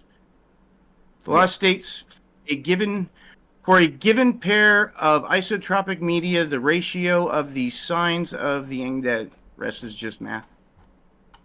Yeah, we don't have two isotropic mediums sitting next to each other. We have an anisotropic medium. No. An anisotropic medium is made of isotropic mediums layers next of to each other. isotropic media. We have multiple layers. We don't have I'm going to that. shut up now. Go ahead, Craig. Weren't you first arguing that the atmosphere was all the same thing? No, the first. You were. You said that Craig wasn't in the same medium as a plane was.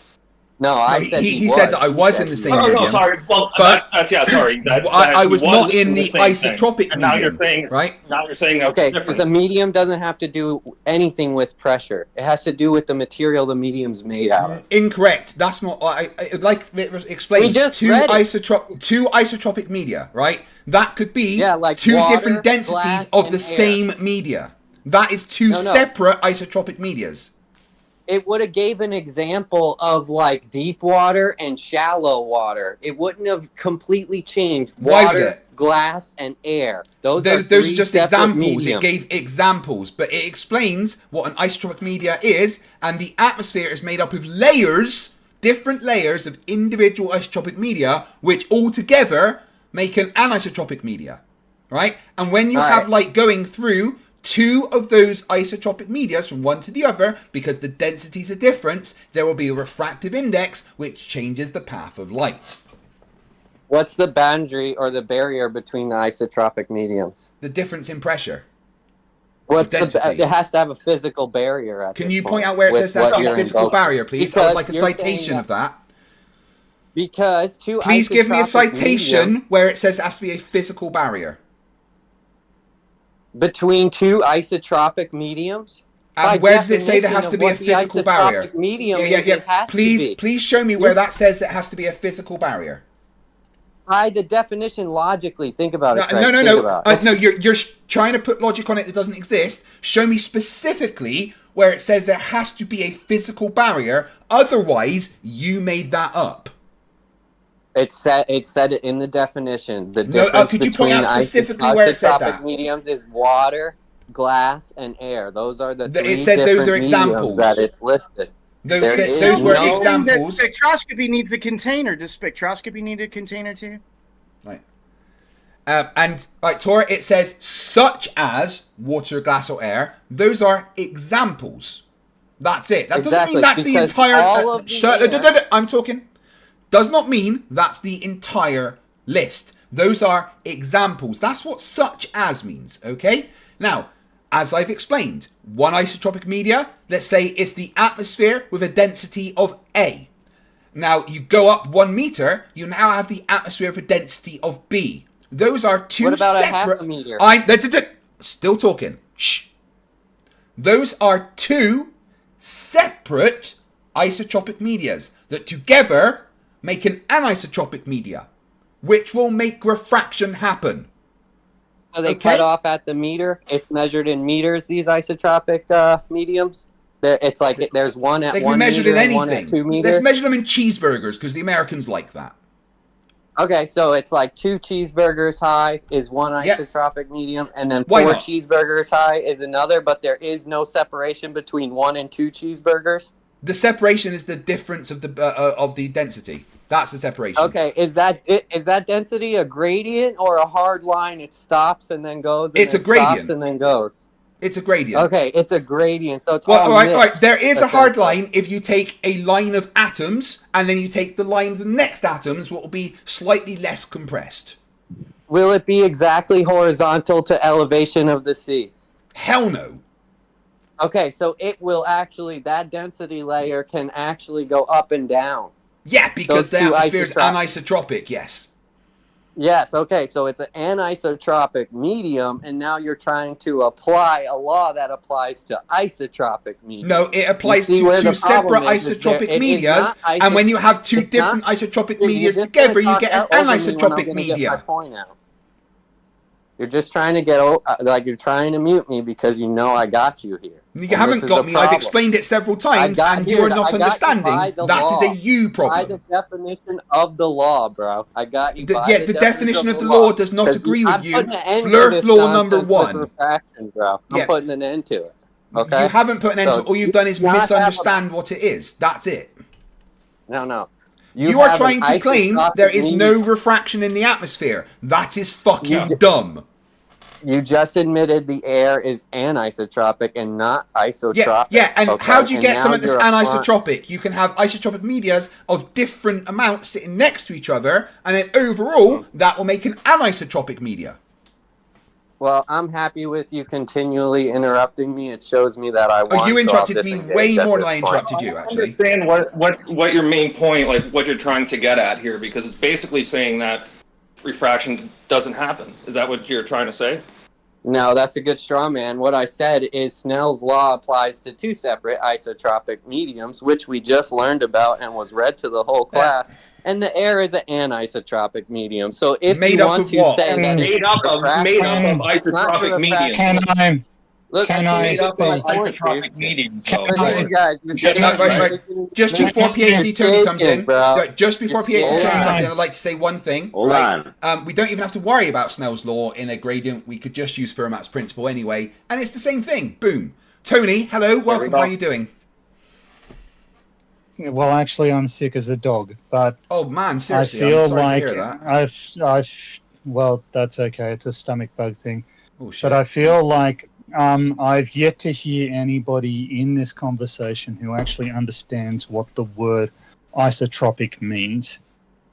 The word isotropic means that its propagative properties are independent of direction, right? That means that a wave traveling at 45 degrees to a particular plane travels at the same velocity as a wave that is traveling at 90 degrees to the plane.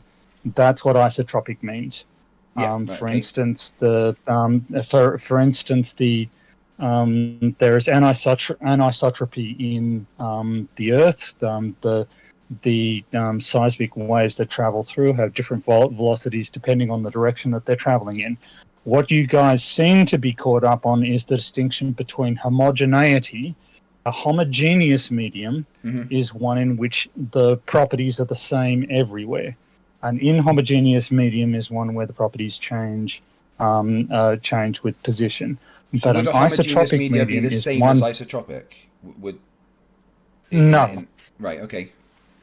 No, because the material a crystalline structure can be homogeneous but not anisotropic. So they're not the same thing. They're not synonyms for one another. It's kind of frustrating to hear you guys sort of arguing about whether or not the atmosphere is isotropic without properly understanding what the word isotropic means. Right. So I would encourage everybody. Just to be clear, Tony, real quick, I asked them for the definition. I did declare I'm not exactly sure. Can I get a refresher on it? And that's why I was told off, so I was arguing off that definition. Now I agree. Can you clear up what the air is? Is it an anisotropic medium or an isotropic medium? Air is isotropic, so but it's non-homogeneous, and it's the non-homogeneity that causes refractive effects. It's density gradients and density gradients that cause refraction to occur as light passes through. But the velocity of the light doesn't depend on the direction that the light is propagating in. So the atmosphere is isotropic, but it is non-homogeneous. Gotcha. Okay? So I Snell's take law that declares correction. that you need two separate isotropic mediums to apply Snell's law, so it wouldn't work if we're just looking through the air. Because we only have a medium. I think that you're well, Snell's law is a particular example that covers, for instance, a light beam that is traveling between say air and glass or air and water, as Craig said, you can apply Fermat's principle, which is simply that light is going to travel between 2 points in the shortest possible path, and that will get you refraction as well.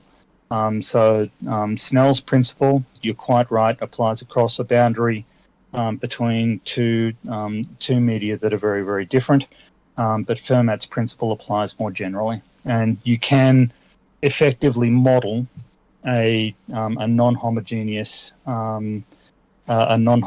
fluid like the atmosphere as infinitesimally small layers, each with different properties. So you imagine that. I appreciate the Our correction, Tony. dog's actually sick. Yep. Thank you, Tony. As always, I appreciate the correction. That's the way that we learn.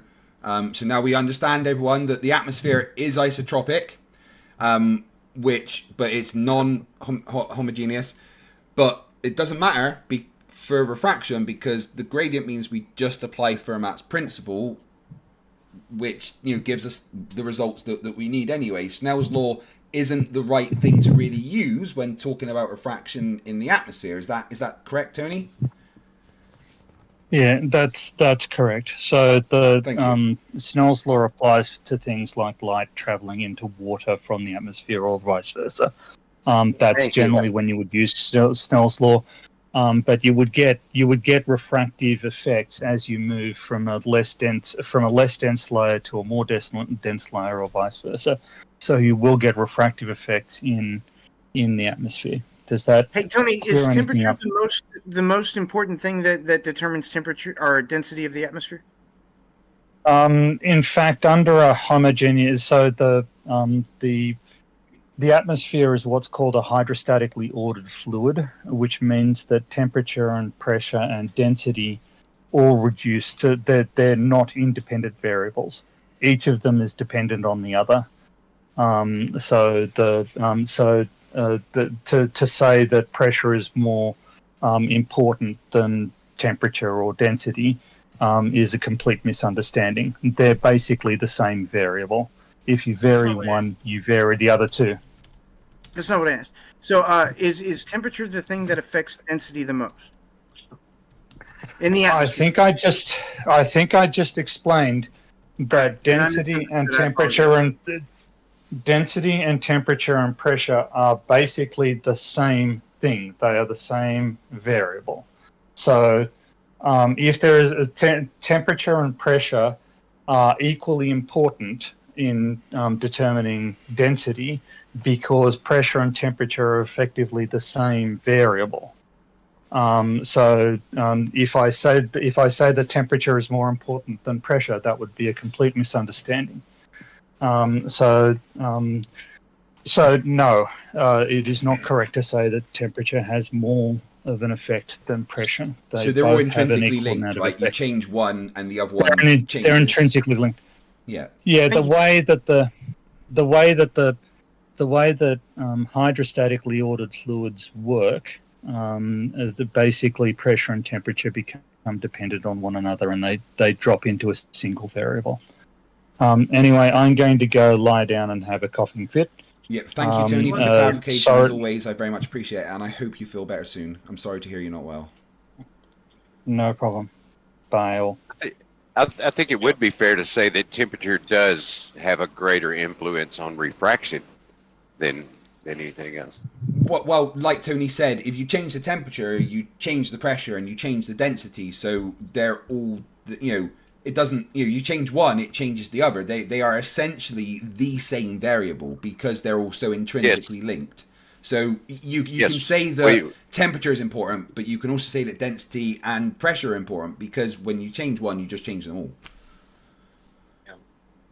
Yeah, but the density is not going to change without an influence. It's like a cold front moving across warm water will cause a temperature inversion, which is going to accentuate the refractive index. Yeah, but the point is that as the temperature changes, so does the density and the pressure. That you can't have a change in one without there being a change in the other, which means that they can just be classed as the same variable. You're saying the same thing I am. Yeah, bottom line, you guys should just stop telling flat earthers that Snell's law is the math they need to use to figure out their refraction. So I don't know what you guys are doing, and I don't tell flat earthers that for the gradient in the atmosphere. Oh. So yeah, what were you just telling Dan? I wasn't telling Dan anything about Snell's law. Oh, what do you want those measurements for? What formula were you going to plug them into? I was going to use Fermat's principle. Oh, okay, yeah, sure. Hindsight's 20/20, bro. What? Can you point out one point where I ever said Snell's law? Oh.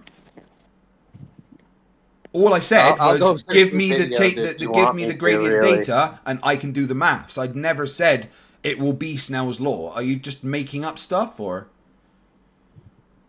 He needs to win. Are you thinking about a conversation you maybe had with somebody else, or I'm not sure. Maybe it was. Maybe it wasn't you specifically, Craig, but most of these guys, I before I stated this in the voice, I started to state it in the text chat, and they were just coming at me with Snell's law. Snell's law doesn't need two different mediums, blah, blah, blah, and all this nonsense. I'm not the chat, so, maybe bring arguments to me that I'm making, and not arguments that other people are making. They all get their information from you. You're the guy they look up to. No, people do not get their information from me. They watch me shout at flat earthers. There's a difference. Yeah. Oh, Tora, you just said that you need a physical barrier between the media in the Snell's law. But if you're looking through water to a fish, where's the physical container between the surface of the water and the air? Good question. Dun dun dun. No, that isn't. Those are two different mediums. They're not the same medium. Craig was saying the same. But you said there has to be a physical barrier, so he's just asking where the physical barrier is. That's all. They're two different mediums. What do you mean, the physical barrier? You said, hold on. You Hold on. specifically said that there has to be a physical barrier. That was your words. So could you No, tell us where the physical barrier is? If you're going to classify there's two different mediums in the air, there would have to be a barrier in the air because all the air is mixing together. Now the air is not mixing. The water is a different medium entirely, guys. Right. So does there have to be a physical barrier between mediums? Nope. There doesn't have to be a physical barrier between mediums. Good. I'm glad we cleared that No, up. but there does have to be a physical barrier if you're going to declare the air Special pleading. isotropic at different Can layers. anybody of say special isotropic. pleading? Anyone? Well, Tora already said he doesn't know much about this, so let's just focus on that and then move on. I mean, I can actually use somebody else to describe how you came to this argument. I'm not prepared for that. Do you have any other good points there, Tora? Level. I don't think I was really getting anywhere. It took PhD Correct. Tony to come in here to correct you guys, and then And he you. actually, if you think about it, sided with me in the end. No, he didn't. So side would with the you hum- in the slightest. Would the humidity in the air, Tora, be a different medium from just the air? So the moisture in the air, would that count as a different medium in the air? Think about it, Cole. What do you think I would answer to that, bro? No, I don't know. I'm just trying to carry on the conversation. See what you said. Who's got that video of someone taking a cell phone and raising it up and down, showing the pressure difference without a container? I'm not trying to beat you up, Tora. I'm just trying to continue the conversation. Humidity is atmosphere, is water in the air, bro. It's in the air. It's not a different medium. A medium is, we already had listed off the three examples: glass, air, water. Those are mediums. Oh, is I'm water nice masturbating. medium? I don't know. I got a question for you, Tora. What do you think? I'm not If here an- to talk to you, bro. Hold on. If an alien could quote unquote breathe in space, would he drown in our atmosphere? That's what I want to know. You'd have to talk to the orcs from Warhammer 40k to know the answer to that, I think. Yeah, dude, Mexicans come to America all the time and can breathe just fine. Can they breathe When I in was a young space? boy, I grew up on the farm. Quote, I'm unquote, a breathe country in boy, space? and I used to fuck the cows and the pigs. I used to fuck the pigs, and the cows would come, and I would pat them and look into their eyes. Who let Santos in? I did.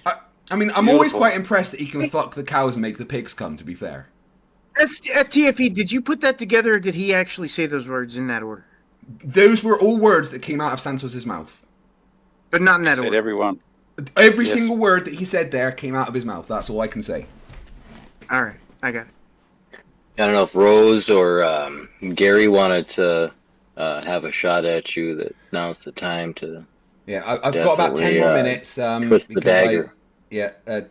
I need to get up in about 6 hours and go to the gym. So.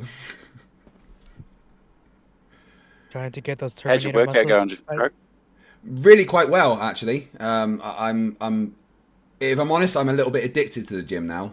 It's the first thing I think about in the morning when I get up and is getting my fuel and getting the kids to school, so my wife and I can go to the gym and do our workout, and seeing the gains and the muscle increase and the weight increase. It's so encouraging, and like it's the most kind of encouraging thing is seeing the improvement. I absolutely love it. Or you're You keep it up, mate, because you can actually see that. You can see it. Thank you. Gains, bro. Yeah, man. He's got the guns out. I used to have muscle back in high school, but not anymore. Well, you'd be surprised how easy it, thing is, right? I was military for many years, right? And then after I got injured, I've come out and I let myself go. I really did for many years. But when you have that core of you did work out a lot earlier in life, I feel like it's actually not that hard to get that back relatively quickly and get back into that kind of mindset of doing it. And if you were really fit, I mean, that's just my experience. FTFE, congratulations on going to the gym. That's a very amazing thing. I'm proud of you, buddy. I like it. Yeah, and that is true. If you already had it, it definitely comes back quicker. That's what I feel like.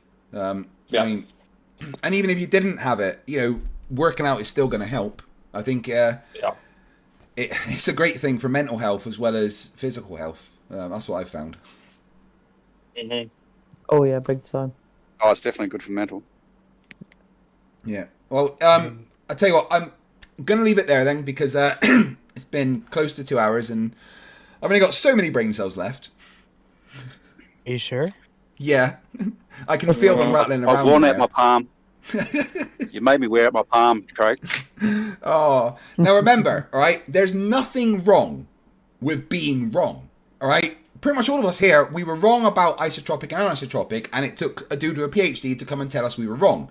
There is nothing wrong with being wrong, as long as you can accept the knowledge you are given and learn. And that's where flat earthers fail. Oh yeah. I'd say most of these things, most of us are just learning about. Is where I never claimed to, know Snell's law and how it applies and this and that. I'll always appreciate still learning about it too. I'll always appreciate someone like Tony that can come in and tell me, no, Craig, you're talking fucking shit. That word you're using is not right. The way you're talking isn't right. I'd appreciate that because then I'm going to be better next time. I hold no shame about saying the wrong thing every now and then because people will tell me and I'll get better. Yeah, no one could be 100% right. Knowledge is always good. Yeah. Well, thanks for coming by, Craig. I did want to let you know that I started another side channel for debates. It's the Medicinal Mass Debates channel. So if we can find you an opponent, love to have you on there, 1v1 someone. If I do a 1v1 as well, I'll stick to a format and shut my mouth when I shouldn't talk and stuff, But thanks very much, and happy to come out next week and have some more fun. Absolutely. The challenge is still up. See you later. Well, that was fun. And yeah, Tony, thank you for pulling me up and telling me I was using the word wrong. I appreciate that. Now I know the correct way to apply that word when I'm talking about this, these things. James Weber says, what the fuck is this Discord, FTFE? It's the Medicinal Mass Media Discord. Well, that was fun. Dumb people saying dumb things. Wonderful. Dan, give us the data. Give me the data, Dan. Otherwise, shut the fuck up. Well, right. So I am back Wednesday. Yeah, I know it's not how it's said, but it's how it's spelt. Talking to the wonderful Flatoid. The really smart guy from South Africa. That we should all listen to. Oh, no, I couldn't even say that with a straight face. I'm talking to Flatoid on Wednesday. So if you feel like giving yourself brain damage, I will be streaming a little bit earlier than normal. Probably around 8:30 p.m., 9 p.m. UK time. Copper in Quarter in the chat has a live giveaway tomorrow. So if you're not watching MC Toon, you can definitely go and watch that. And Copper, feel free to chuck the link for that in there.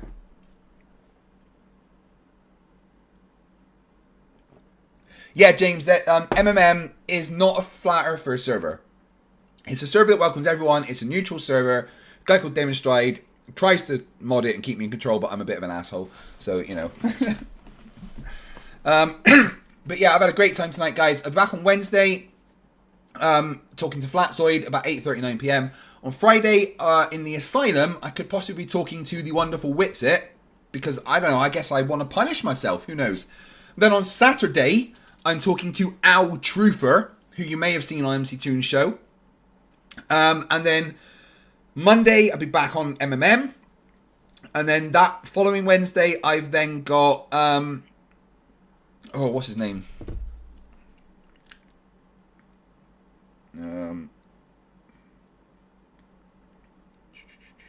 Adam Finster, who is a Nathan Oakleyite. So lots of streams coming up. And big news regarding Flerfs are Idiots is that it's in full production. I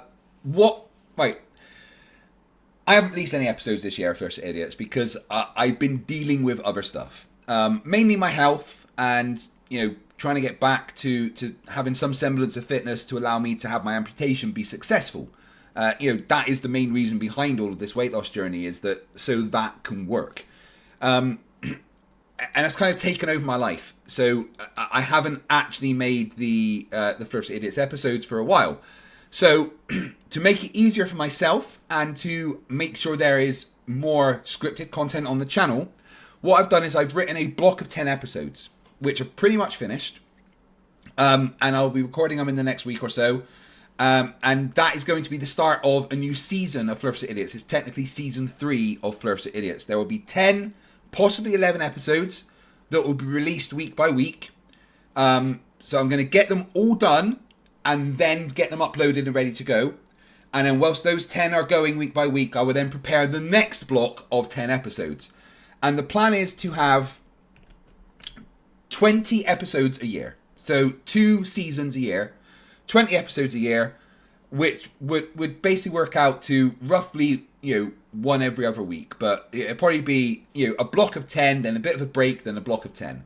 And I think that's going to make it easier for me to actually get these episodes out, because I can't do what Simon Dan does. I cannot pump out 3 scripted videos a week, right? The way that he does. He's got his very unique style, which takes maybe a little bit less effort than it does for me to do the special effects and stuff that I've done. I want my episodes to be good. So I think the way that I have done the production of 10 episode blocks will be a lot easier for me, knowing that I've got those 10 there in the bag and I can focus on the next ones. So that will be coming soon. What's all getting deleted in the chat? What's going on here?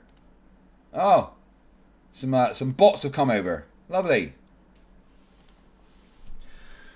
So, lots to come on the channel. Thank you everybody for the massive amount of support today, as always. So, we're going to go back to the beginning, where It's a Rubik's... Ooh, sorry, itchy ear there. It's a Rubik's became a member. Welcome to Scrappers, my friend. And then Jiffy Jiffworld, for $2, said, hello, Craig. 1, 5, 10, or all 3. And then because he's fucking awesome, gave me 1, 5, 10 gifted memberships. So, oofed. There were 16 to start with.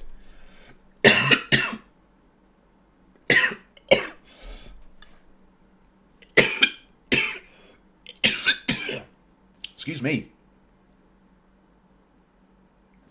Oh, talking all that bollocks makes me cough. Excuse me, sorry about that. And then, Stringer News 1, the executive producer of the channel, for $5 says, there's a button and you push it. Nathan Oakley disappears. But so do you. Do you push it? And how many times?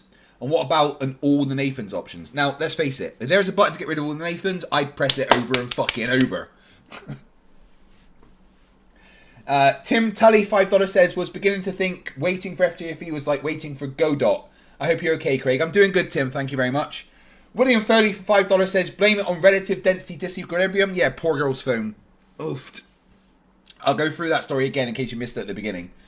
Siggy Sigweld comes in and does his best Oprah impression and chucks around 100 memberships. Meaning I got 116 new members today. Thank you very much, Siggy, and thank you very much, everyone else. Siggy and Jiffy Jiffwold for your ridiculous support. And if you guys became a member today and you didn't buy it yourself, please chuck a thank you, Siggy, or a thank you, Jiffy, into the chat. And then Siggy Sigweld chucks 666 ARSs at me and says, let's all have a moment to thank the universe for the gift that the conversation about the globe, about the edge of the sphere. I'm going to try that again because that was rubbish. Let's all have a moment to thank the universe for the gift that Let's all have a moment to thank the universe for the gift that the conversation about the edge of the sphere is. Such a gift. Hail Sagan, yeah. Spheres don't have edges. String News 1 for $5. If the Earth was flat looking horizontally, would see no refraction because it's the same elevation. For refraction, you're gonna need R for that. Damn fucking right. String News 1 for $2. Does Dan have photo of flat Earth from space? No. I do. I really do. I'm not supposed to show you this because NASA gets mad, but, you know. 3Ron, member for 6 months, says, the Flerf is right. Temperature inversions do happen. I've seen them at times in Nevada. Yeah, every now and then. But it's not like... he was just claiming that the refractive properties should be totally different during the day as it is tonight. Like, because he's dumb as fuck. Stringley's one, $2. Dan, air needs a flat baseline. Siggy Sigwald for 50 ARS says, every time a Flerf promises evidence, it's always turtles all the way down. And then Siggy Sigwell comes back and gives some more memberships because he's just fucking amazing like that. And then gives me another 200 ARSs and says, gotta go, but here's another 50 in tribute to the delightful dumpster fire this has been. Hail Sagan. Hail you, Siggy. Traveller X, member for 44 months, says, this is the crock of gold. There is a crock of gold at the end of the rainbow. What is it at the end? What is at the end of the gradient? Flerf tears. That's what it is. Promethean Kitchen's been around for 1 month, says yes or no. Answer the question properly. Flerfs don't answer questions properly. It's amazing. Warboss, 20 Canadian dollars. Listen up, Huey Gits. If you just close your yaps and open them ears, maybe, just maybe, you realise the world ain't flat. Stop being so zogging stubborn. How'd you deal with this zogging fools and not go mad, boss? Who says I'm not fucking mad, dude? Randomly Epic comes in and chucks $20 at me and then runs away. Thank you very much. Munchgum, $5 says, debates with flat earthers have been reduced to a sadly unentertaining version of Monty Python argument clinic sketch. Warboss, $5 Canadian says, ooh, why does my head hurt? Bleeding from my nose now, that's not good. Oh, sogging hell, the flurfy dirt hurts so much. Yes, it fucking does.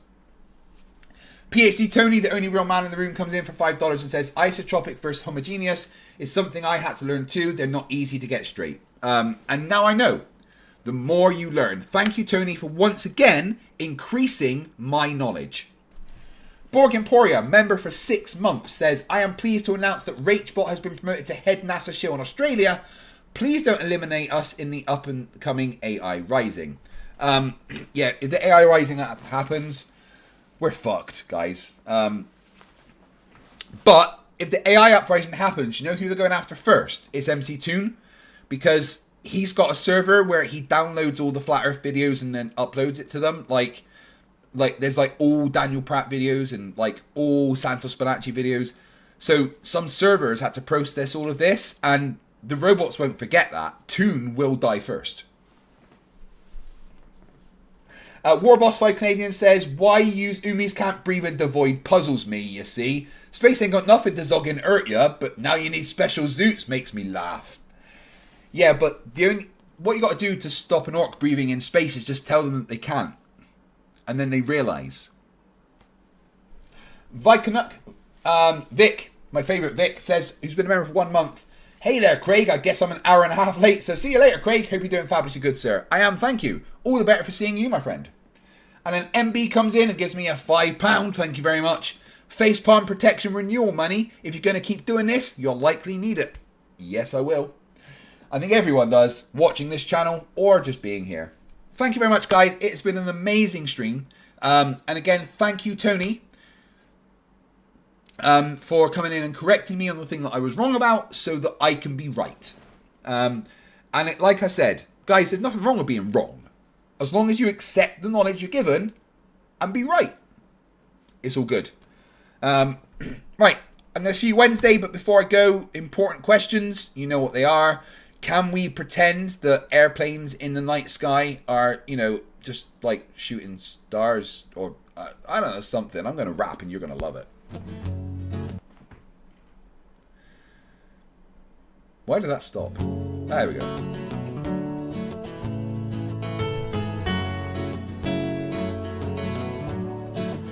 Can we pretend that airplanes in the night sky are like shooting stars?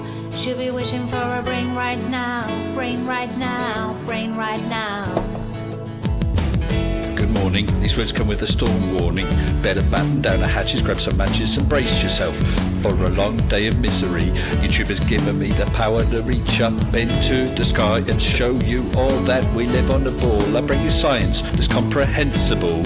Your view is indefensible. You're reprehensible. Go on, Mr. Sensible. When I was young, I never thought I would be here to see this. A pile of random nonsense dressed up as bullshit. Your ignorance will be the death of us all, like running head first, full speed into a wall.